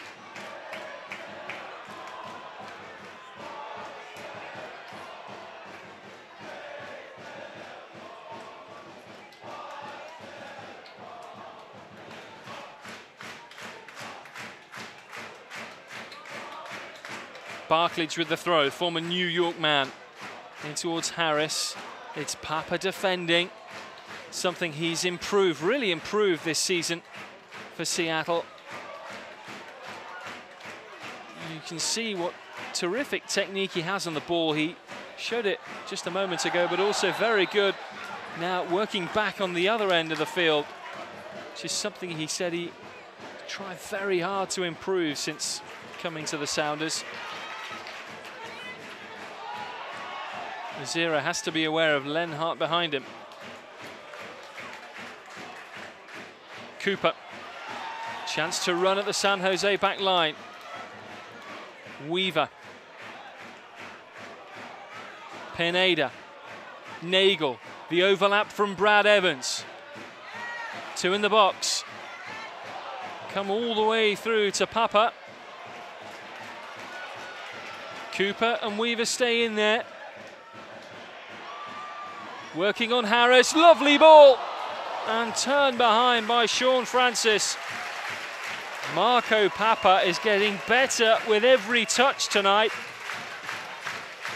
Excellent skill, and he's won his side a 7th corner.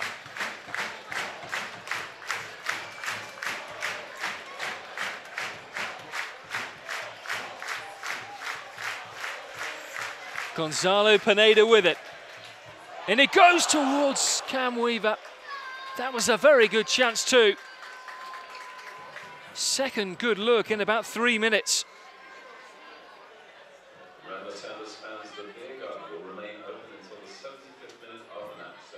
Well, here we can see it again. Getting ahead of his man, Clarence Goodson, who did his level best to put him off.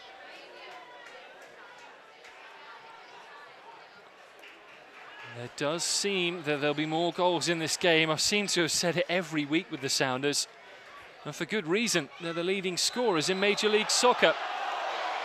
Scott adjudged to have fouled Stephen Lenhart, who wants to tell the referee what he thought of that.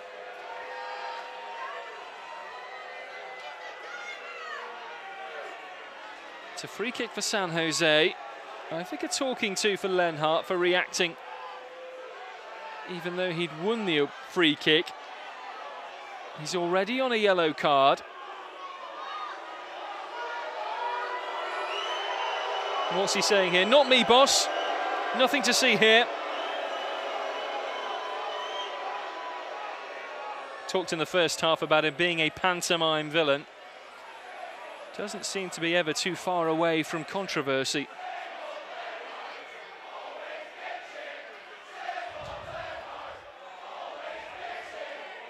Half an hour to go then. Kari Stevenson has a rocket of a shot. Scored a penalty in the fourth round. And he thunders one in here, and it comes off Lamar Nagel, who does a good job.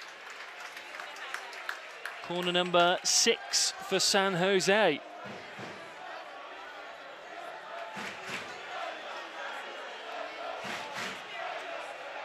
Pike Facito, the smallest man in there at 5'9". He's not the target. Cronin looks for Lenhart. Chad Marshall's there. Stevenson with the miscue. Pineda with a miscue. And Weaver lashes it out of harm's way.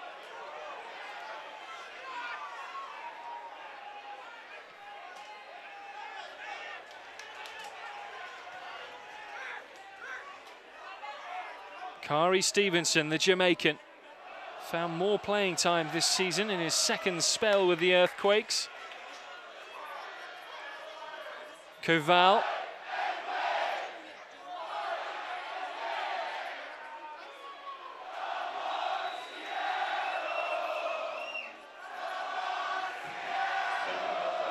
And that'll be the first change of the game here.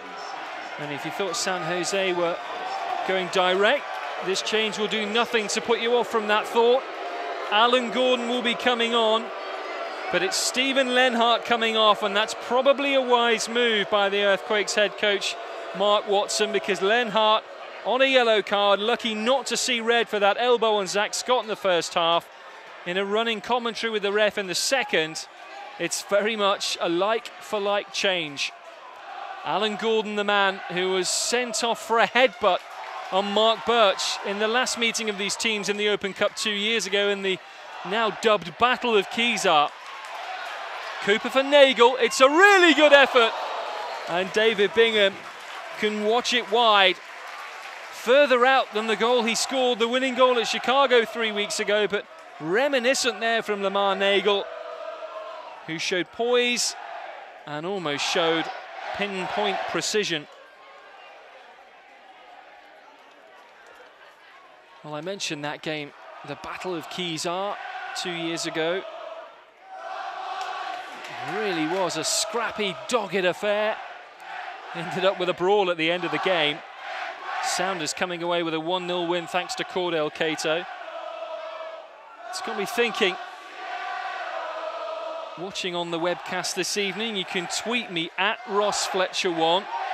How would you describe tonight's match? How would you dub it in no more than 3 words? Get your tweets in and I'll read out a selection as we go. At RossFletcher1. How would you dub, how would you give this game a moniker in no more than 3 words? It's 1-1. Pineda, that was very well done. Looking for Cam Weaver. Turned behind by Sean Francis. Corner number 8 for Seattle Sounders FC.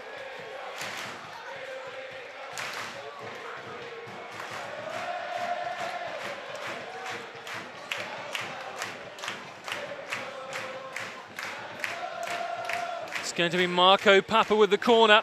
Zach Scott up there. He scored from a corner last week against PSA Elite. He would have loved to have got his third US Open Cup goal there.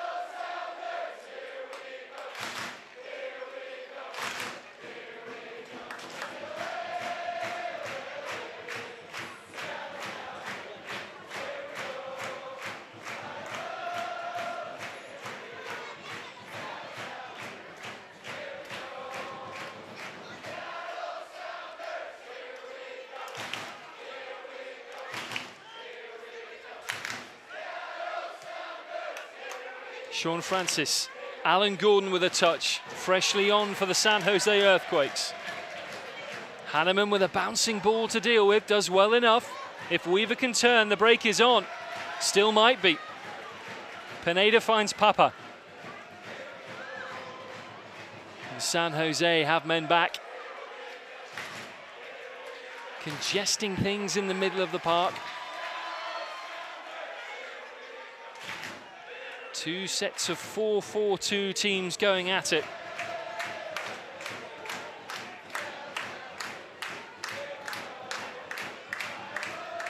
Gonzalez finds Papa, who at the moment has the key to unlock the door, and he's looking for Weaver. That's Goodson with a thumping header.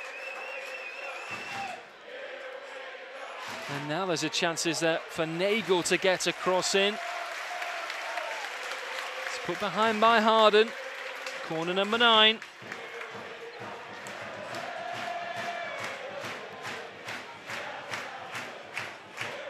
This time it'll be Gonzalo Pineda.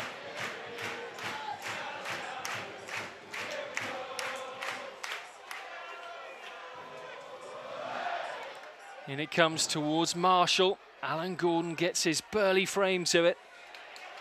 Weaver finding himself in a wide position. Clarence Goodson sticking a right boot out at it.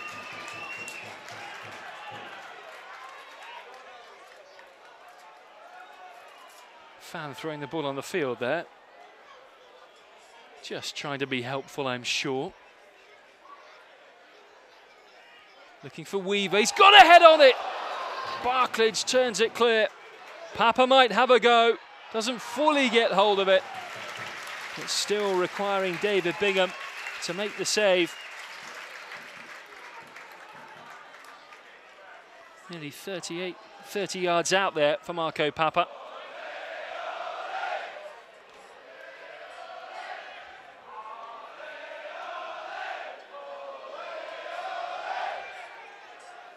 The Sounders with the better weight of chances in this second half. The San Jose Earthquakes with the best one of the first part of this second half. Clarence Goodson rolling it wide. That was an excellent opportunity for the visitors. Marco Papa, though, with a whistling volley just wide. Cam Weaver with a header. And then Papa again with that shot moments ago.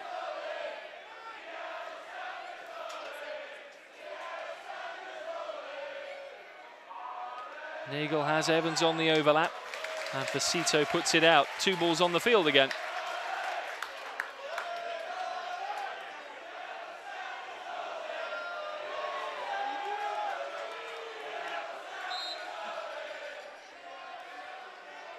Evans has been very effective with his long throws this evening.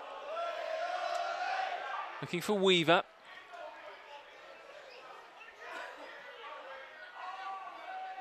And the high bouncing ball causing 1 or 2 problems for both sides.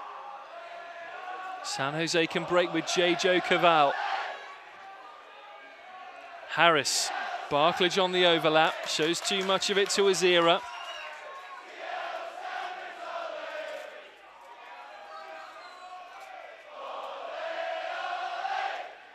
And now Sean Francis, Jamaican, who started in the defeat at CenturyLink Field back in May.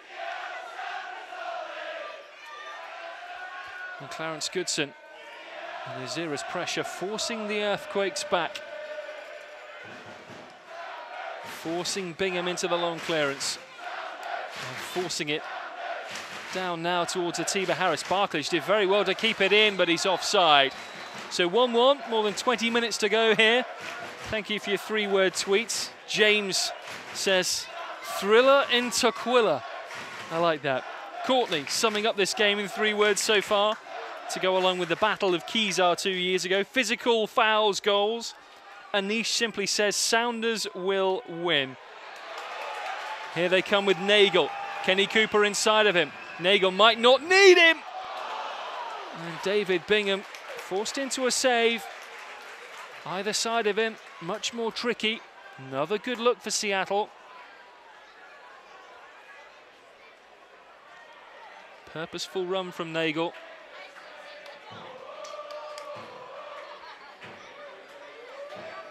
Gordon wins the header. No foul there by Pineda. Won the ball cleanly as Harris fell to the turf.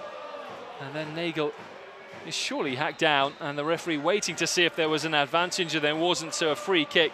Nagel might need some treatment. Griffin has tweeted at Ross Fletcher 1. He says, can't stand Len Hart. Kyle says, full of drama. Alex Carson, physical, tight, typical. Reed says, very, very agricultural.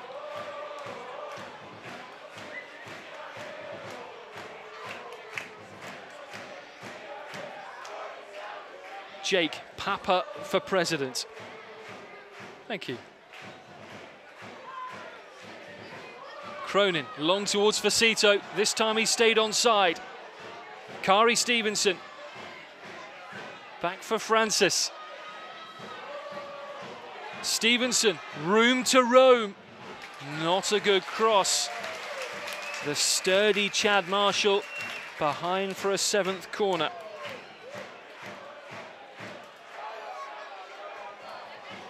Josilde, thank you for your tweet. No bites yet. Referring to one Luis Suarez today for Uruguay in the World Cup, who bit his Italian opponent on the way to Uruguay, securing a famous victory to go into the round of 16. In comes Cronin's corner.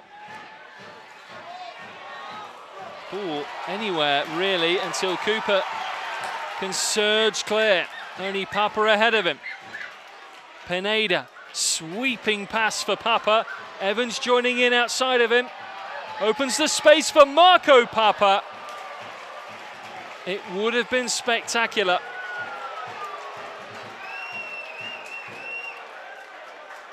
Well, Marco Papa seems to be the most likely man for the Sounders tonight.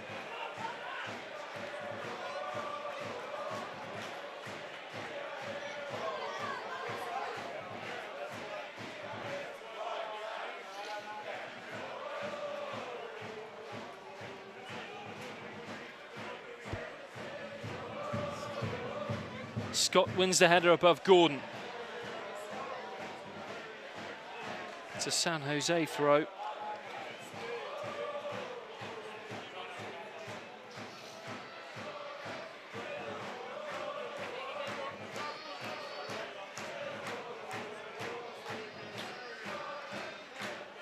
Marshall clear.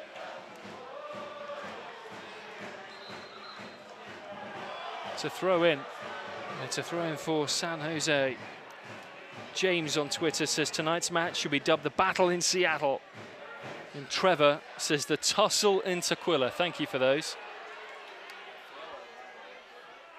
Just over 15 minutes of regulation to go.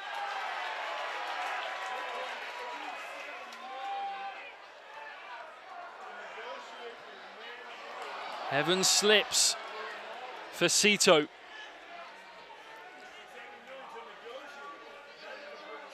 Cavall for Stevenson. Cronin sees that Francis, the fullback, is up. This is a good opportunity to cross. And it wasn't taken. First chance, really, we've seen for Sean Francis in this second half to come down the left-hand side. He picked his moment well. It's a couple of times that the Earthquakes haven't made the most of those positions. Francis might have another go. And oh dear.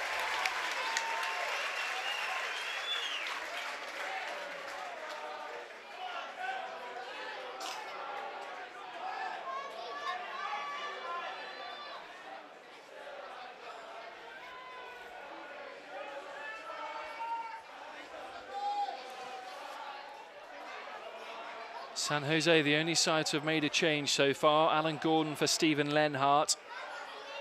The options for Ziggy Schmidt on the Sounders bench, Ozzy Alonso, Jalilani Barbar and David Estrada as defensive cover. Chad Barrett as a forward, you may see him later. And the youngsters, Aaron Kovar and Sean Okoli. Forward options for Mark Watson, Cordell Cato, the former Sounder, who scored the winner in round 4 for the Earthquakes, and Billy Schuler, the young striker who started against Seattle back in May.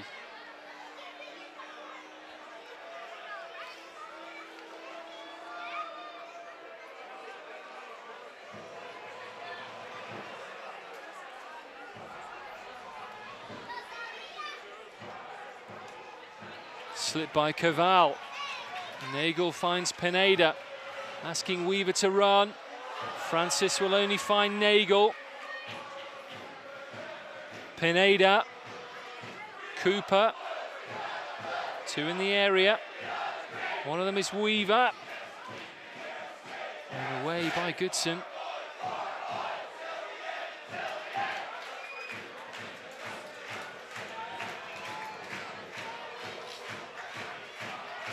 Now Papa for Nagel. And Cronin can bring it away.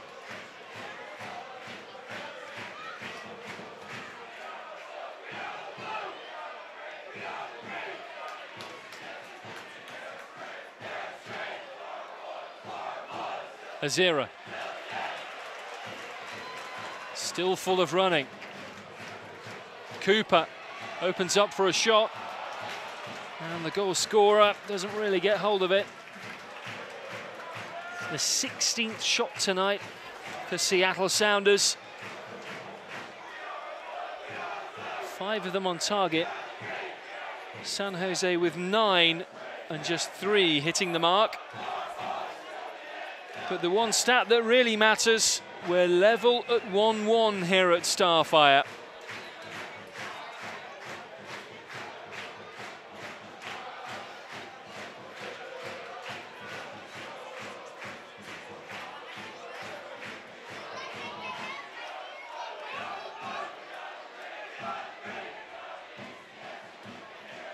Pineda, that's cleverly done. Crafty from the Mexican. Papa keeps it in. Pineda asks Nagel to run. Lovely touch for Weaver. Pulls it back again towards Nagel. Not enough juice. Promising from Seattle. Getting in behind San Jose, who to that point had done a really good job of stopping Seattle getting in behind.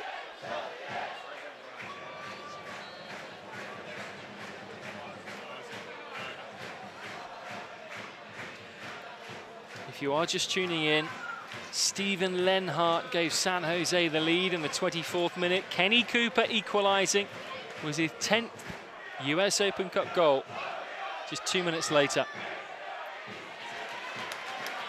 Seattle have also hit the post.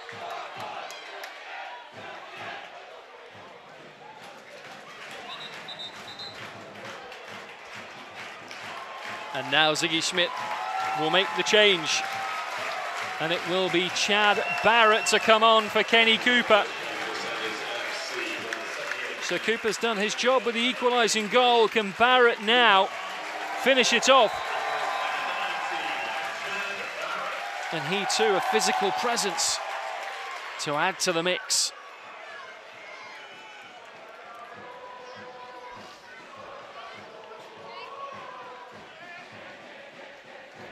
You would think there is a three-way battle for starting positions for the Sounders on Saturday at DC United. Obafemi Martin's not playing tonight, rested, but also suspended for the game at RFK Stadium. Gonzalez for Barrett. Bingham just got there. Scrambling across. It was almost the most audacious of entrances for Chad Barrett. Beautiful ball by Leo Gonzalez. Barrett planting the header. Bingham off balance, but making the recovery.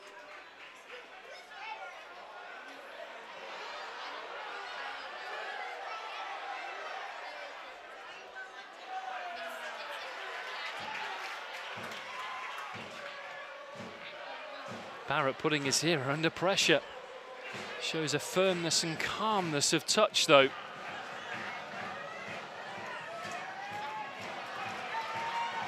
Pineda increasingly running this game. Almost everything flowing through him in the middle of the park. But Azira's lost it.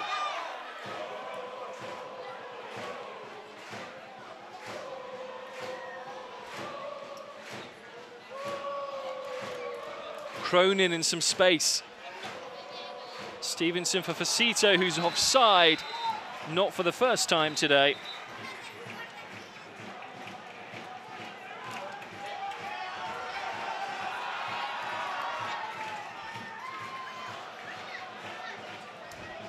Papa. Barrett shows and then makes a run to the right. Papa. Barclay sticking a boot in where it needed.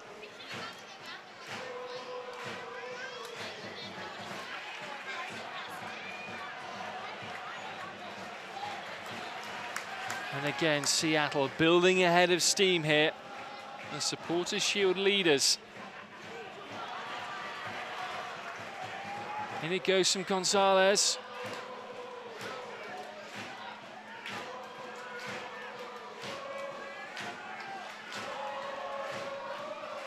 Barrett. Azira with a neat turn away from Cronin, who fouls him. No advantage, so a free kick for Seattle.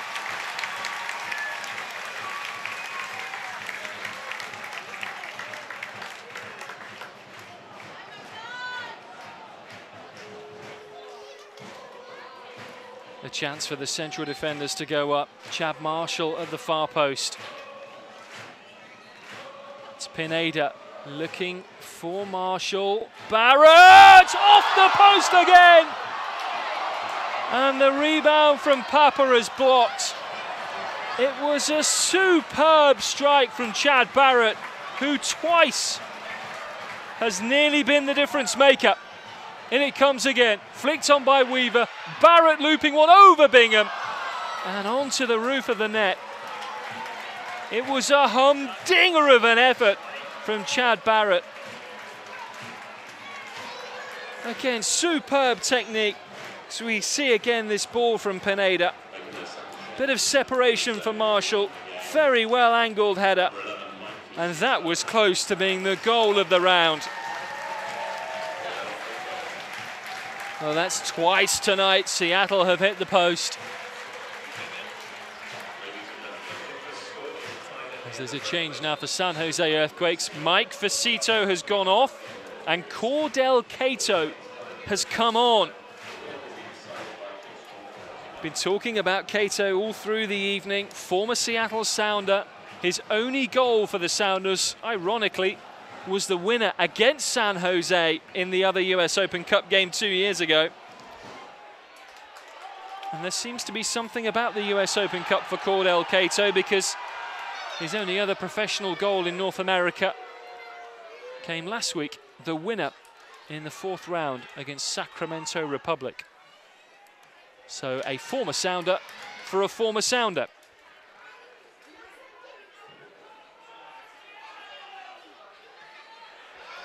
Barrett changing the angle of attack. There's room for Papa.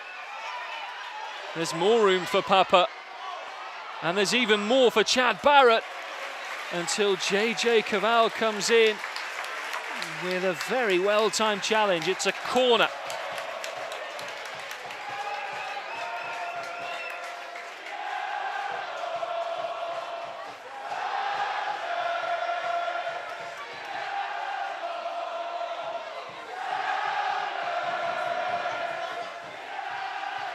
Pineda's corner.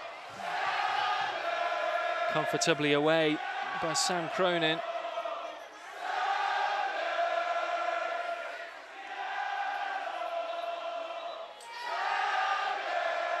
Home fans still pushing their team on. 6 minutes of time to go plus stoppages. If it stays like this, we'll have 30 minutes of added time. 15-minute periods of extra time. And if it stays still level after that, penalty kicks to decide this one, to see who goes through to face Portland Timbers in a home match in early July.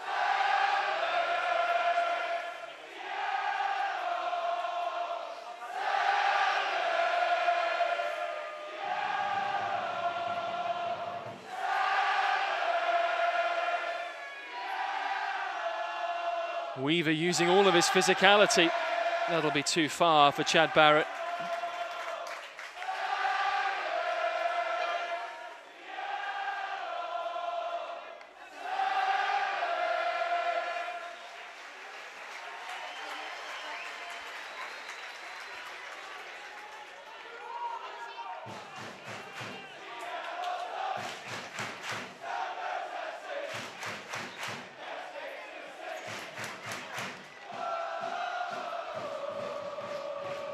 Headed on by Harris for Stevenson. Tied it up again by Seattle. In the gathering gloom here in Tukwila on a balmy night. It's been a physical, fraught battle. We've seen moments of class too. Both goals, terrific strikes. Marco Papa and Chad Barrett also coming very close for Seattle, who've had the weight of chances. Clarence Goodson, 8 minutes after the break, with a superb chance too for San Jose. That their only real effort of this second half, as the Sounders have controlled much of the tempo. Azira. Evans, another well-timed run. Cato gets back to cover.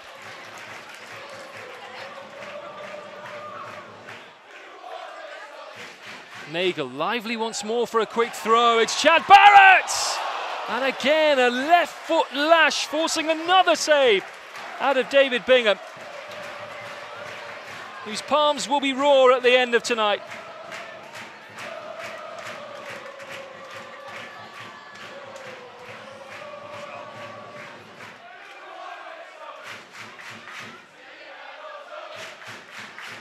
And it comes again, this time from Papa towards Weaver. Goodson thought he was hit.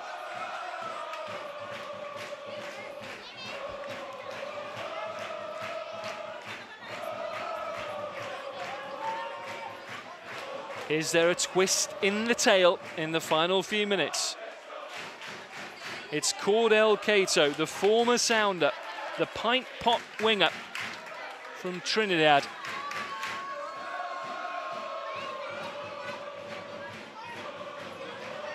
Koval, Cronin, Harris couldn't really get it under control. Barklage, 3 in the box. If Cronin wants to put it in there, and strong defending by Chad Marshall, who wins the free kick from JJ Koval for a shirt tug in there. Marshall inserted into this lineup tonight, no doubt because of the stiff physical presence that San Jose possess. He's fought fire with fire.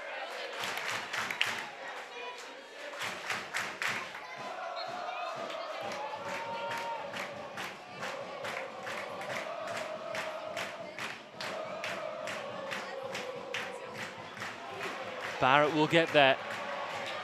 It's 4-on-4 for the moment. Taking on Barklage, finding room for a cross. Stern defending by Clarence Goodson.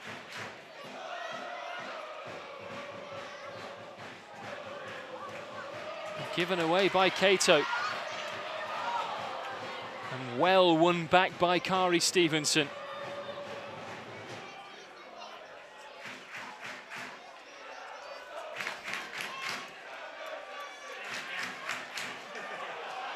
Pressure on Bingham, applied by Weaver. Barklage, no foul from Nagel. And Seattle have it back with Barrett. We're going to have 2 minutes of added time. Neither side wanting to make a mistake.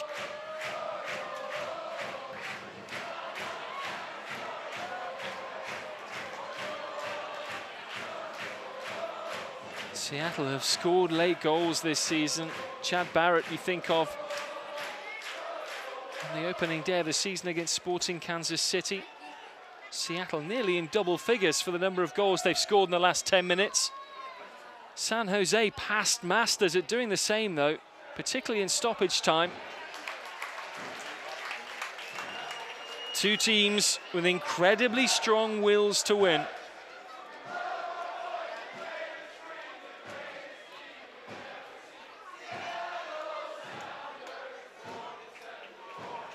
Barrett had an influence since coming on. Papa to Pineda, the creative hub in the Seattle midfield. It's actually 3 minutes of added time. And we're just into it.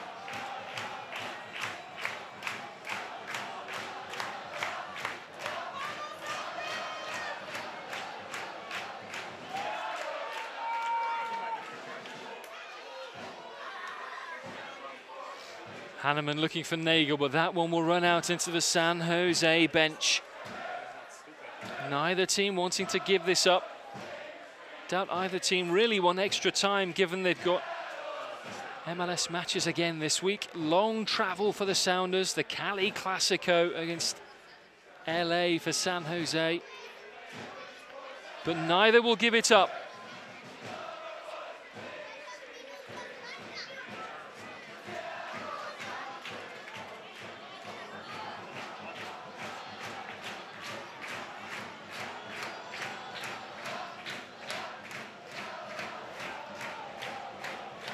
Hanneman urges Seattle forwards.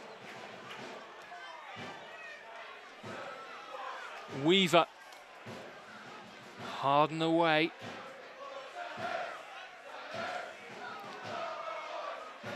Is there one last chance? Oh, Papa with a slip. For probably the first time tonight.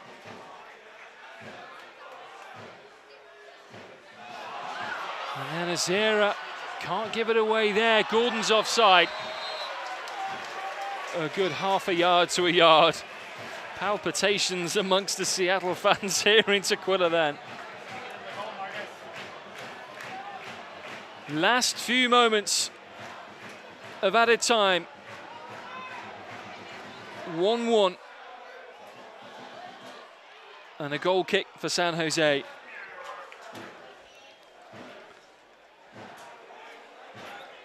So it looks like we'll be heading to extra time. Haven't had too many moments like that in the Sounders' recent US Open Cup past. 2012 final at Sporting Kansas City, which ended in a penalty shootout defeat for Seattle, the most recent. There's Scott with a back pass. It's secure enough for Hanneman. Pineda, cleverly done. Barrett finding Pineda again. Final moments of quality. Could they be telling? Brad Evans, one-on-one with the speedy Cato. Keeps it in. Papa has three in the box and takes a shot to the face. Play goes on. Evans looking for Nagel. And the referee said play on there and didn't see a foul. And he will blow for full time. 1-1 between Seattle and San Jose in the US Open Cup 5th round. And it means just one thing. We are going to extra time. Didn't seem to be too much in the end in that. And Papa is up and okay. But we will have 30 minutes of added time here in Tequila. And nobody is moving a muscle. Steven Lenhart giving San Jose the lead in the 24th minute. Kenny Cooper equalising on 26. Seattle with the bulk of the opportunities. 21 shots to San Jose's 9. The Sounders twice hitting the post. but we will need 30 more minutes at least to decide who will move to the US Open Cup quarterfinal. A few minutes of rest for the players, and then we'll be back to see who can make it through to face the Portland Timbers. It's 1-1 as we go into 30 minutes of extra time.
Well, here we are then, ready for 30 minutes of extra time between San Jose Earthquakes and Seattle Sounders in a fiery, feisty old affair in Tukwila, Washington.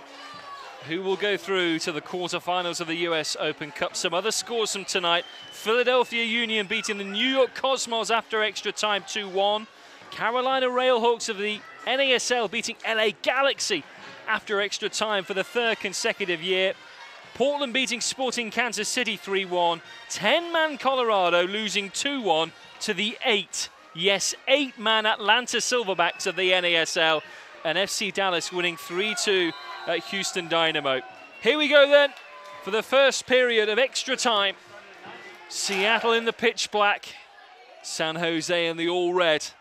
It's 1-1 under darkening skies in intense, increasing drama. It's exactly what nights at Starfire are made for.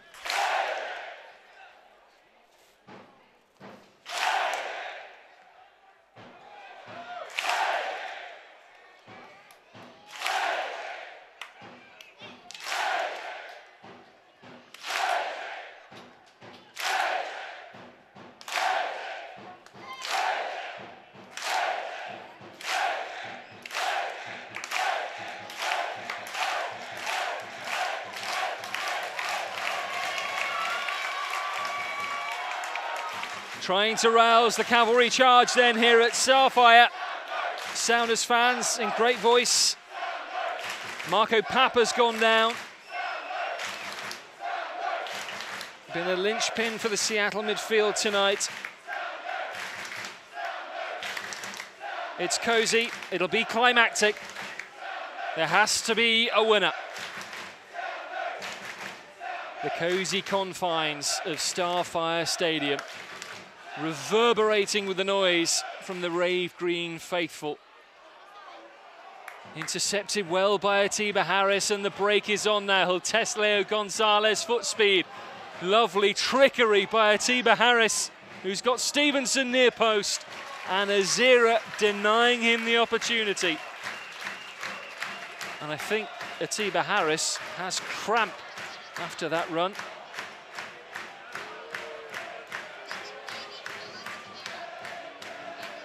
He'll get some treatment. Well, with tiring limbs, you may see the odd slip. There'll certainly be more twists and turns before we're done.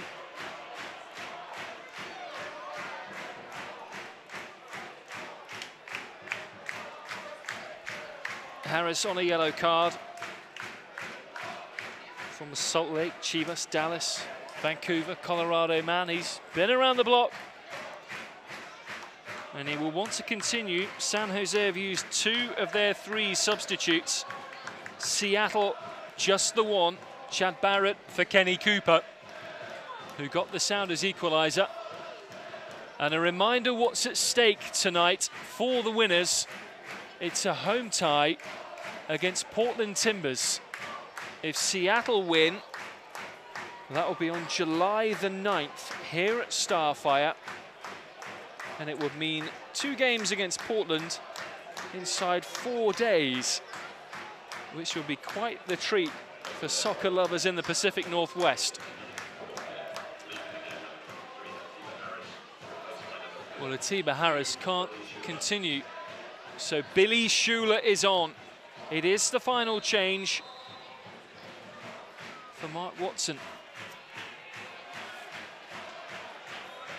Goodson's up from the back for this. Chad Marshall gets his head on it. Barklage up towards Gordon. And there was a push on Chad Marshall by Gordon. And it's a free kick for Seattle.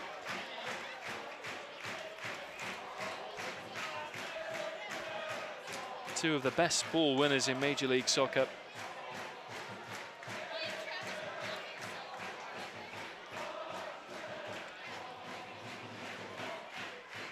Nagel have to chase this one himself. Ty Harden got the call from his goalkeeper. David Bingham made some smart saves tonight.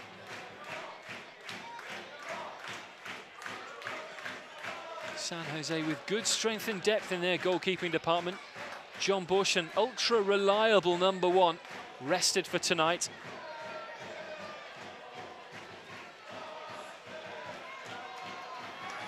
Cam Weaver. Barrett. Nagel finding some room. There'll be more of that as the limbs get tireder. Goodson with solid covering. It's gone out for a throw-in.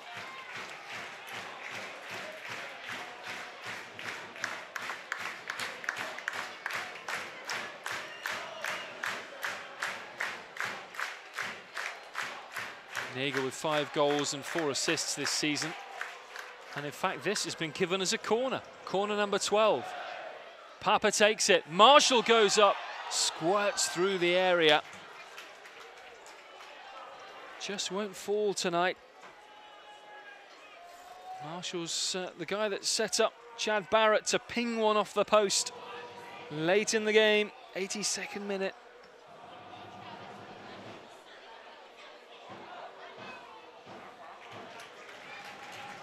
Seattle with 7 presentable opportunities in that second half. San Jose with just the one. Well, you could see what Nagel was trying to do. Weaver was coming back and wrong-footed. Cato has really good foot speed. Leo Gonzalez almost matching him. It's just behind Kari Stevenson. And the fresh legs of Kato could be telling.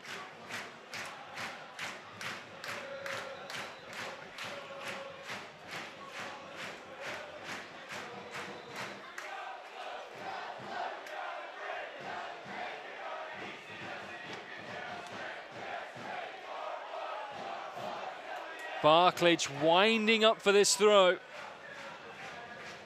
Taylor Graham saying set pieces, the ripest opportunity for San Jose. And on balance of play, I'd have to agree.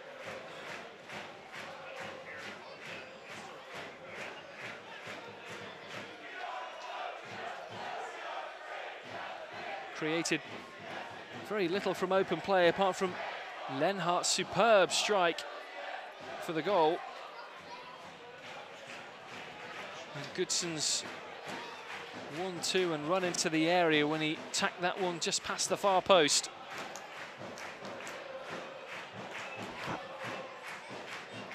Seattle officially with twice as many shots as San Jose. But all that matters is that scoreline. It's 1-1, 8 minutes from the end of the first period of extra time. Goodson, it's a flick on for Harden. It comes through towards Gordon. Terrific tackle by Gonzalez. Billy Schuler can't get past the wall that is Chad Marshall. And then Marcus Hanneman with strong goalkeeping from an equally strong but fair challenge from Alan Gordon.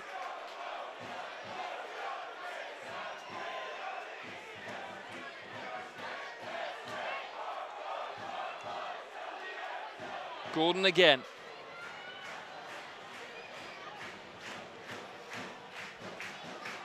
Quite a season for him this year.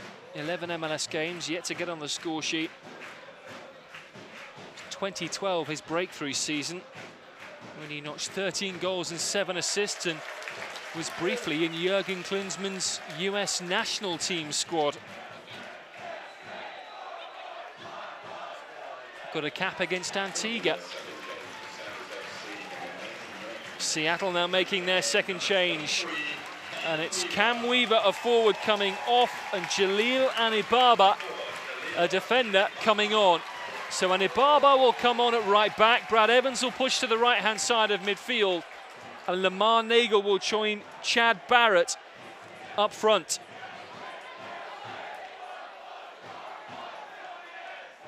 Weaver has run himself into the ground for his team.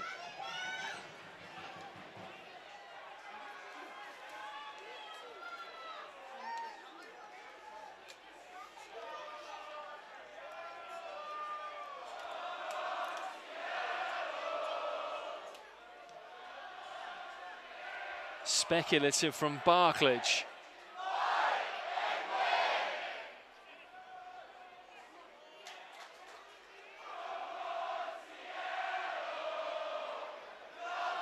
Azera, tidily done. Turn of speed from Barrett. Nagel with him. Lamar Nagel takes a deflection. Bingham was alert. Evans back there to cross. And turned behind by Sean Francis. And it's corner number 13 for Seattle Sounders Football Club.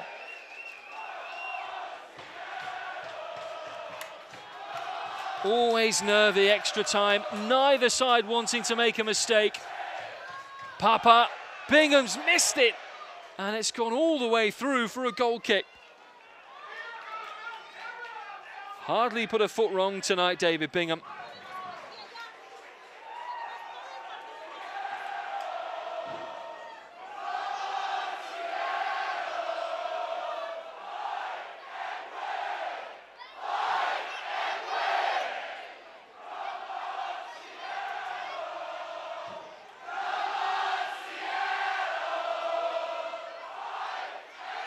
Scott with the towering header.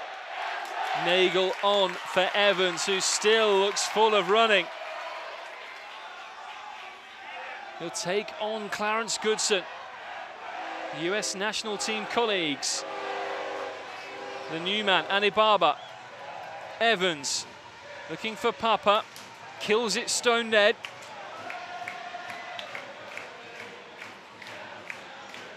Barber, 2-on-1 here. Evans has a chance to cross. It's come all the way through and behind Barrett. So much time there for Brad Evans. Papa has a go! And wasn't far away. And it was very nearly touched in by Nagel at the far post. Well, Papa's had several opportunities tonight. Found half a yard of space. First real attempt in this first period of extra time.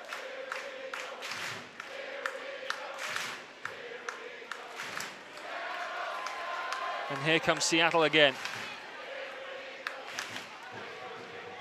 Pineda, the 31-year-old. Running through the gears to find Barrett. Evans is wide in space. Defense backed off Chad Barrett. Bingham just about keeps it in. 3 more minutes.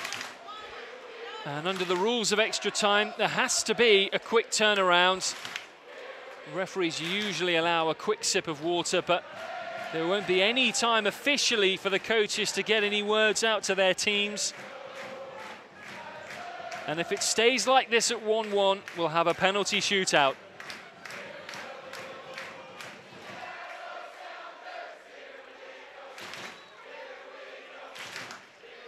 Cronin, Stevenson, neat flick. Well read by Annie Barber.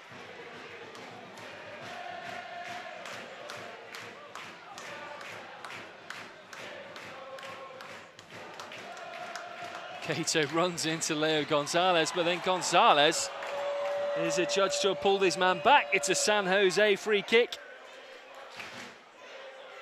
And the centre-backs will come up for this. Cronin will just look to smash it into the area. It's the very definition of Route 1.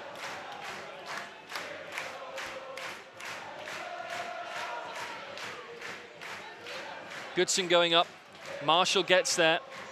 Barrett will keep it in. Annie Barber needs to get it clear and does a good job. No harm in conceding possession there rather than getting caught with the ball inside his own area. Stevenson dropping deep. Wanted a free kick. Cato. Decent spot for him.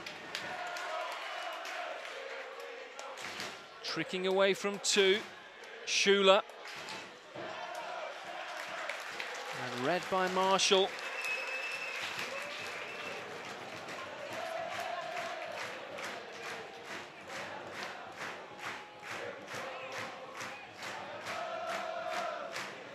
Well, who's your money on? San Jose with a little spell here. Parklidge with a foul throw. His back leg left the floor, which is illegal, but you very rarely see referees call it these days. It's almost like somebody taking a run up to a swimming pool and slipping in at the last moment then.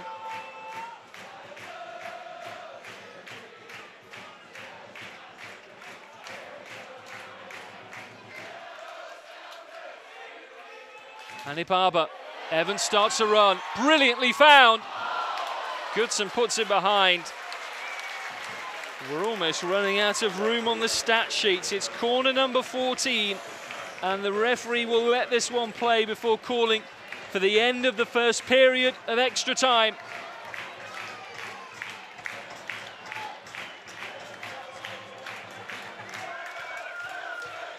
Gonzalo Pineda with the corner. Marshall rising. And Stevenson banging it away. There should only be 30 seconds or around that of added time in the first period of extra time for that substitution for the Sounders. As Nagel is on the end of this one, brilliantly found and brilliantly saved by David Bingham, who was turned into the star of the show.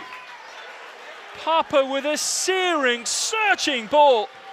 And Nagel thought He'd got the go-ahead goal. Fantastic work by the goalkeeper. Corner number 15. Pineda wanting Marshall to rise, getting there and flashing across the area.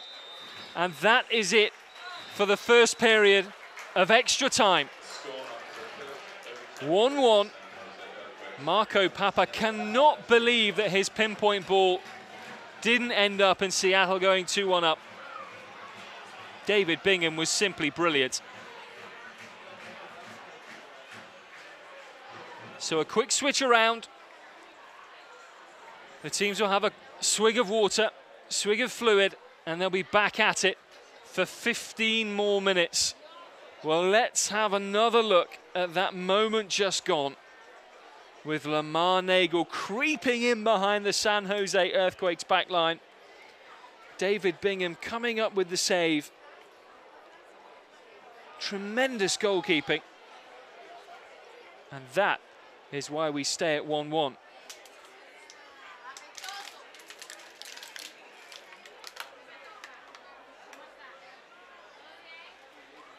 Just looking at the shot count, an almost improbable 25 shots for the Sounders to San Jose's 11th. San Jose's last effort of note coming in the 53rd minute. Since then, the Sounders have hit the post. They've had headers saved, shots wide, all sorts of opportunities. The referee actually letting this half-time of extra time go a little longer than usual. It is 1-1. Stephen Lenhart with the opening goal in the 24th minute. Kenny Cooper with his third in 2 US Open Cup games for Seattle Sounders, leveling it up moments later. And if it stays this way, it's penalty kicks in 15 more minutes.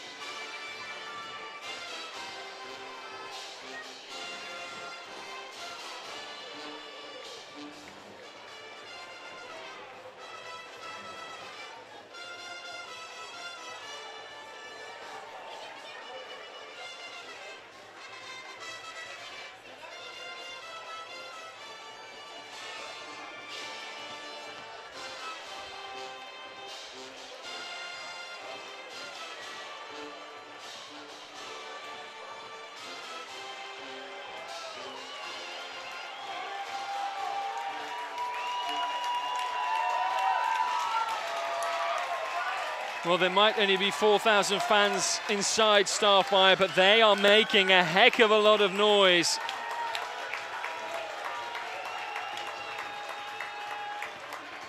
Tight confines, even tighter game. 6 US Open Cup ties tonight. This, the 5th one to go into added time.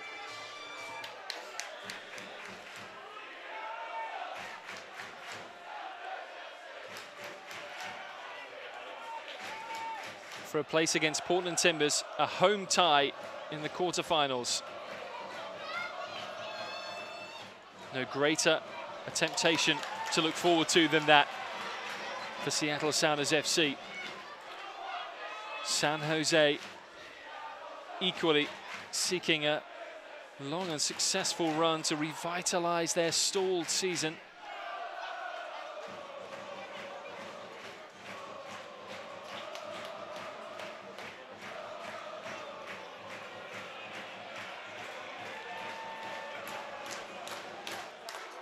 And Ibaba gets on with it. Nagel flicks on.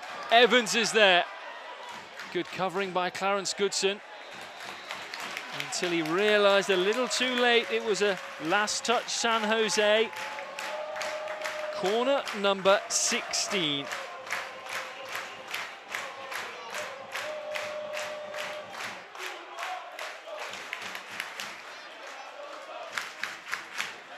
The last few have gone deep towards Chad Marshall, who's standing with Alan Gordon at the back post.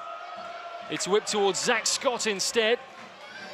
Bingham not cleanly away.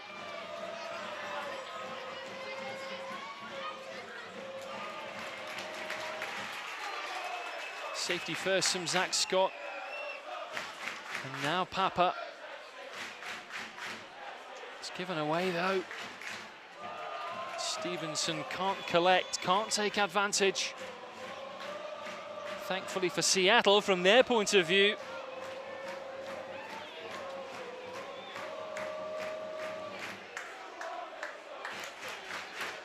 Well, the Sounders have been practicing penalties in the run-up for these US Open Cup games. They got a penalty in the last round against the amateur side PSA Elite, which Brad Evans stuck away. They won't be thinking of that yet, though. Still 13 more minutes to go. Scarves raised, hands clasped, chests being beaten. Fans still urging their Sounders team forwards.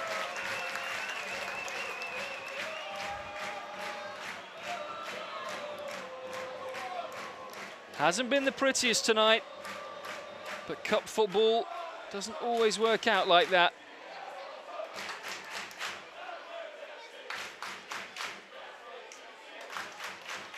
Stevenson. Cato should relish the chance to go one-on-one with Leo Gonzalez. Marshall gets a tackle in from behind. And as Shula went down, it's a free kick right on the edge of the area.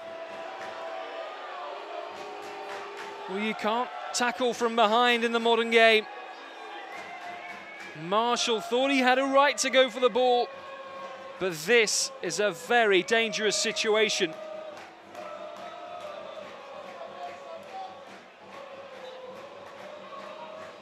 Well, inconclusive from there, but it doesn't matter now.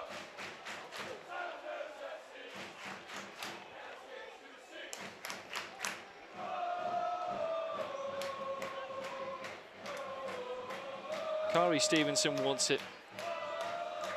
How many times have I mentioned tonight he has a belting strike on him? It's almost too close to get up and down, as we see again. Marshall going through the back of Shula, and that is rightly awarded as a free kick for San Jose Earthquakes. It's got to be power from Stevenson. It is! It's a fine save from Marcus Hanneman. Really good goalkeeping from the 42-year-old.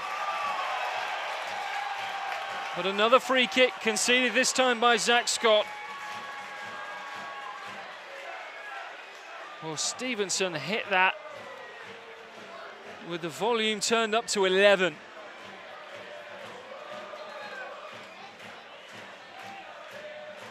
And both goalkeepers have been in stellar form tonight. Hanneman's reaction time was virtually zero.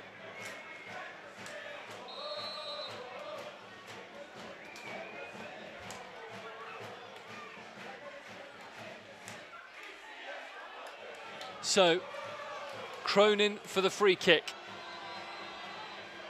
Seattle have everyone back but Lamar Nagel. And it's not a good one. Azira can pump it clear. Shula has a very, very cheeky go. We'll chalk it up as a shot. San Jose's 13th, but it was the one from Stevenson moments ago that almost counted.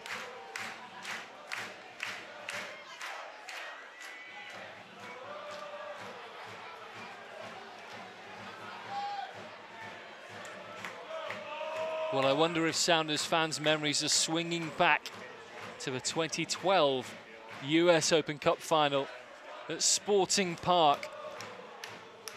Penalty shootout that day in the final against Sporting Kansas City. Some saw it controversially. Retaken penalties on the night. Sounders losing in the end, losing their incredible grip on this trophy, having won their first three as an MLS side, reaching 4 finals in a row, which out of the gate, having joined Major League Soccer, was quite a feat. No matter who the opposition, no matter what the format of the competition, the trophies were theirs until Sporting Kansas City got their paws on it. Papa having a go. And apologising to the men in the box, including Chad Barrett, who are waiting for a cross.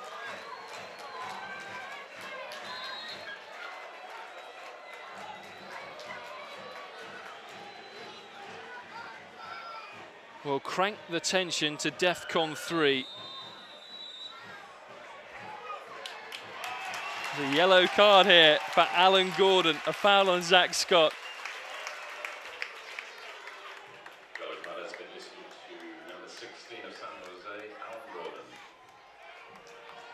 So that's Lenhart and Gordon, both in the book, both for thumping challenges on Zach Scott. And again, it's the elbow.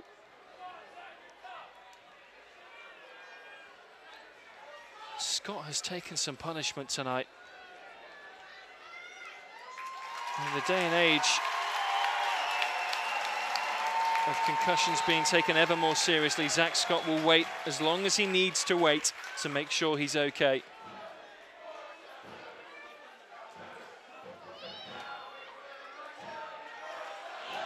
Nagel will battle with Harden, who concedes the throw-in.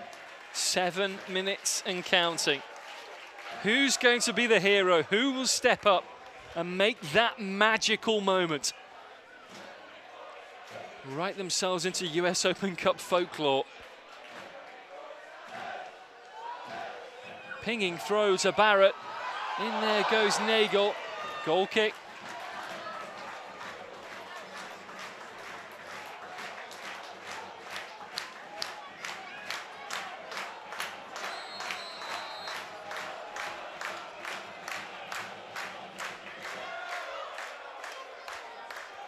David Bingham being told here to get on with it by referee Mark Kadlacek. Seattle with 27 shots. And then again, it's Alan Gordon coming through on Zach Scott. He's just been yellow carded. And the referee is walking away from the incident. Sounders fans baying for a second yellow card in quick succession. Credit to Zach Scott. Just getting on with the game. And looking for Nagel. Bingham's out of his goal here. There's a chance on the angle for Brad Evans. Didn't come down for him. Incredibly difficult from a technical point of view to get that one down.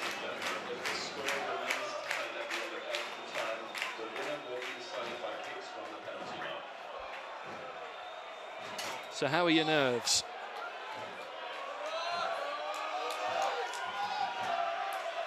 Bingham with another thumping goal kick. Caval for Cronin. Schuler wants to turn and run at Anibaba.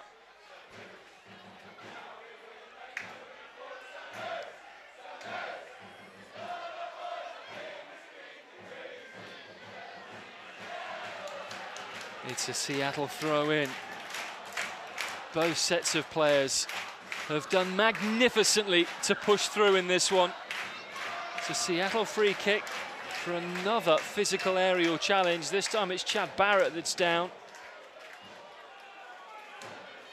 I think we've lost count of the fouls. Both sides heavily involved tonight in conceding free kicks. It's just been the nature of the game. Pineda's free kick. Barrett going up. Away by Clarence Goodson to Kari Stevenson. Gonzalez taking no chances. It's Annie Barber in a left wing position. Barrett is the stronger man. But the referee says free kick.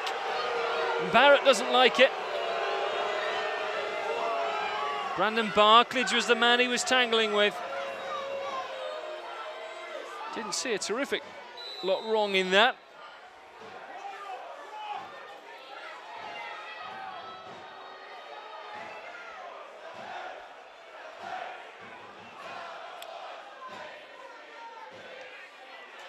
Scott with the header.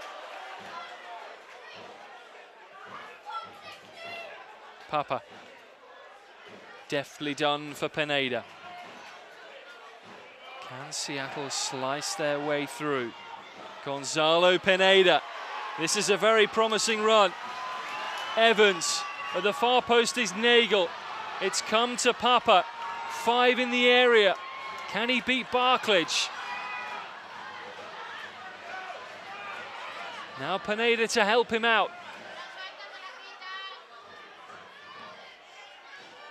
Papa on the unfavoured right boot. It's an awkward clearance by Francis and by Cato. Pineda. Papa just couldn't quite get it under control. And San Jose Earthquakes will break with the former Sounder, Cordell Cato. It's 4-on-4. Azira gets back at him.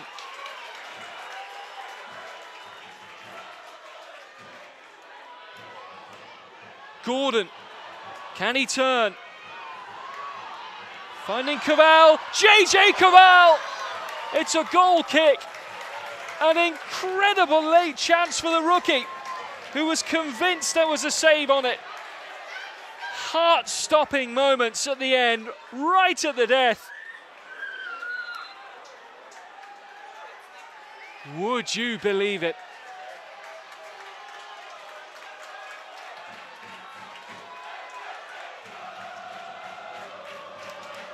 And now Seattle might get a chance. Papa for Evans. Nagel at the near post, takes a deflection. It's corner number 17 for Seattle Sounders, who again will bring forward Zach Scott and Chad Marshall. Brad Evans has worked tirelessly down that right-hand side from defence and then midfield later on as Scott goes for it at the near post. Gordon gets a header on it. Pineda finds Nagel, takes a deflection off Barklage and could have gone anywhere. Corner number 18.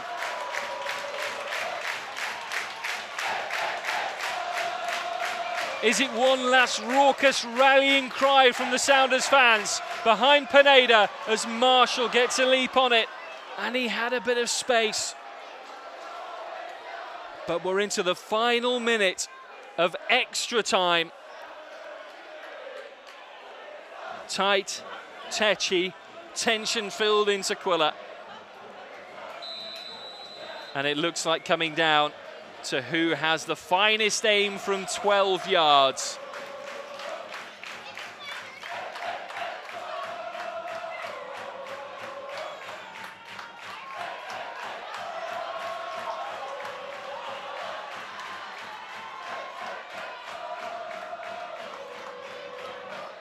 Papa, a little bit of space, tries the spectacular. Nagel gets there ahead of Harden. Nagel! Saved again by the excellent David Bingham. It was right at him, but it was well executed by Nagel and equally matched by the San Jose goalkeeper. Surely the last chance. We've played the 120 minutes. It's still in there as Bingham clears. And now the whistle goes, and it will be penalty kicks to decide this game. Seattle thought they should have had an opportunity from the spill out from that last play, but the referee is saying that time was up, and it finishes after extra time, 1-1, and it's down to spot kicks to see who goes through to the quarterfinals.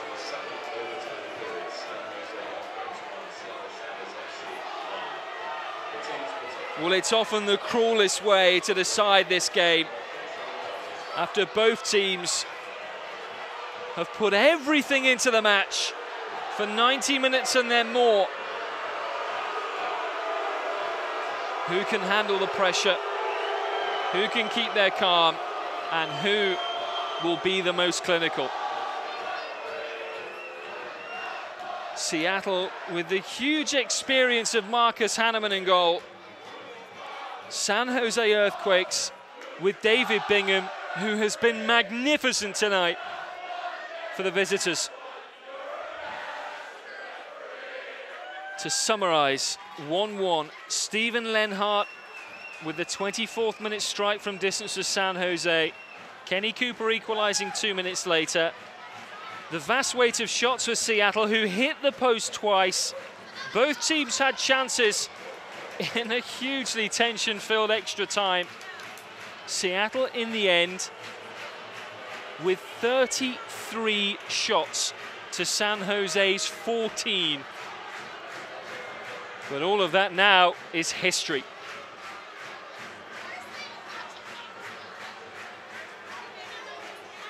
Just looking down at the two teams on the field, Seattle have two regular penalty takers in Gonzalo Pineda, who scored twice this season from the spot, and Brad Evans, who scored a penalty last week to beat PSA Elite. You would expect those two to be in the first five for sure. As for San Jose Earthquakes, Kari Stevenson got a penalty last week in their win over Sacramento Republic in round 4. You would expect him to step up. So too the experienced Alan Gordon. Then after that, well, we will just have to watch, wait and see. Zach Scott, winning penalty in the US Open Cup all the way back in 2010 at Portland Timbers. He knows what it takes in these kinds of situations. Will he be one to step up?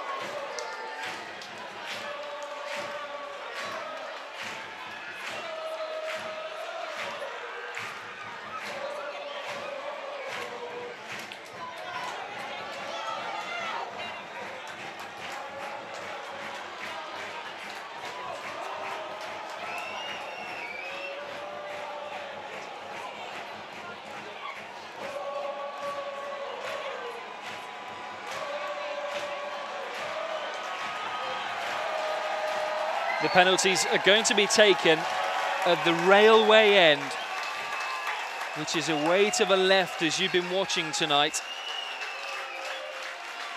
There's a bank of Sounders fans on either side of that goal.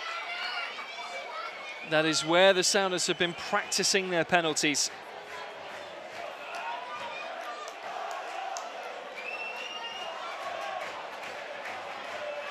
And one of those two men will come out of this game a hero. Who will be the number one with the number 1 on the back of their jersey? Seattle will be going first, and it's Gonzalo Pineda.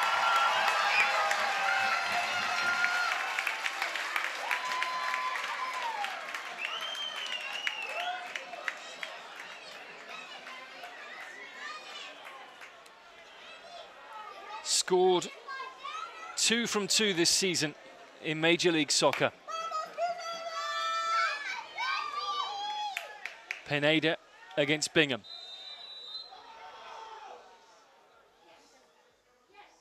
And it's 1-0 Seattle. For the first time tonight, we had silence at Starfire. And Pineda lashing it in and encouraging his keeper to preserve the lead.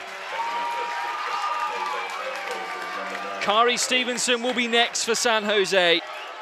Scored a penalty last week in the win over Sacramento Republic. This was Pineda. It was a cheeky chip a few weeks ago from the penalty spot at Vancouver. Power that time. This man has lead in his right cleat. And it's coolly done. And it's 1-1. Both teams have 5 penalties. If it's level at the 5, it's sudden death.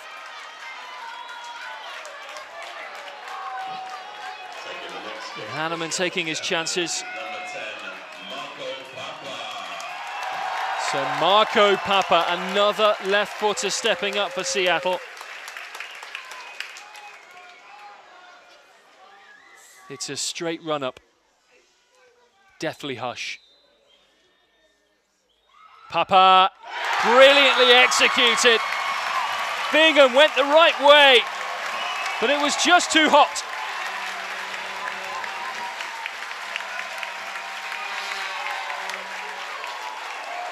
Coolly dispatched, stutter step, side net.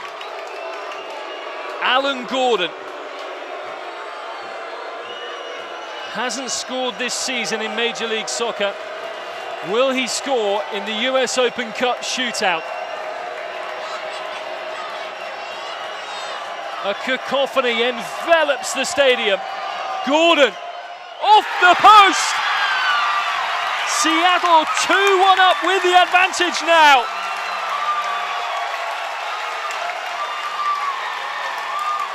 I mentioned the cruelty of the penalty shootout.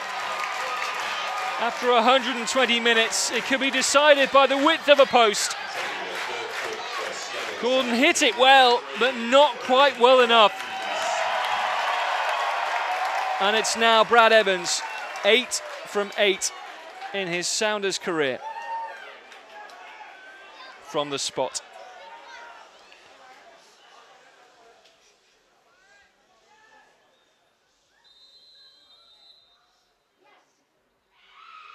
And it's 3-1 Seattle. Another impeccable penalty from the captain.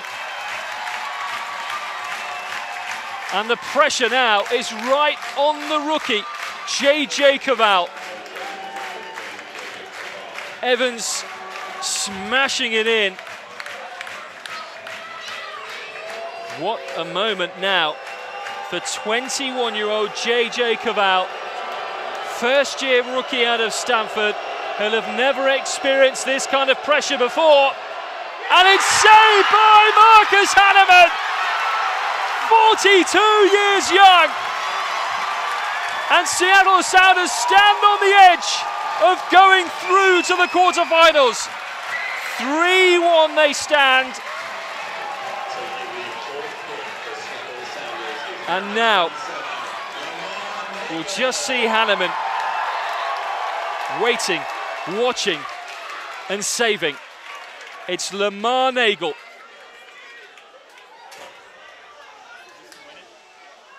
You will barely hear a pin drop until this ball is cracked to send Seattle through. It's there! It's Nagel! And it's the Sounders who go through. 4-1 on penalties. On a tension-wrapped, unbelievable night of drama. 120 minutes couldn't separate the sides in a bruising battle. 1-1 after extra time, but Seattle prevailing. 4-1 on spot kicks. They will now face Portland Timbers in the quarterfinals. Another superb penalty. And the Federal Way boy firing at home for the men in Rave Green. Well, Starfire is certainly the Sounders' second home. It's their 14th win from 14 games here. The impeccable record continues. Credit to San Jose, who put up a supreme fight.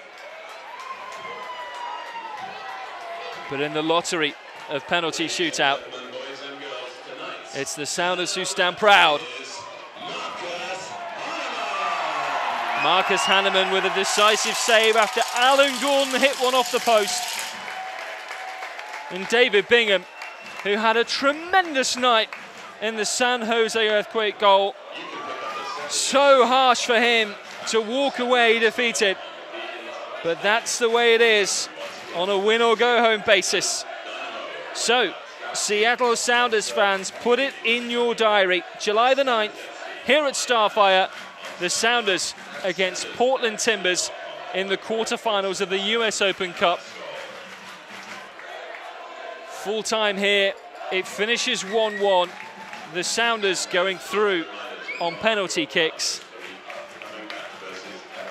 And after the Battle of Kezar 2 years ago against San Jose, the progression on penalties tonight from a punishing affair.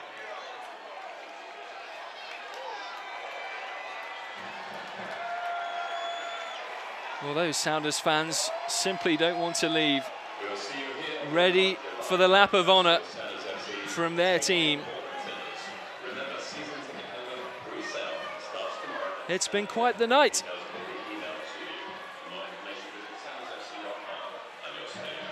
Thank you very much for your company. I've been Ross Fletcher. We'll do it again on July the 9th. The Sounders going on now in Major League Soccer after a 3-week break. We'll see you Saturday. Joe TV for Seattle at DC United. That is a 4 p.m. start, 3:30 for the pre-game. So thank you very much, and we will see you on Saturday. Seattle Sounders going through in the most dramatic of circumstances. From Ross Fletcher at Tukwila, it's good night.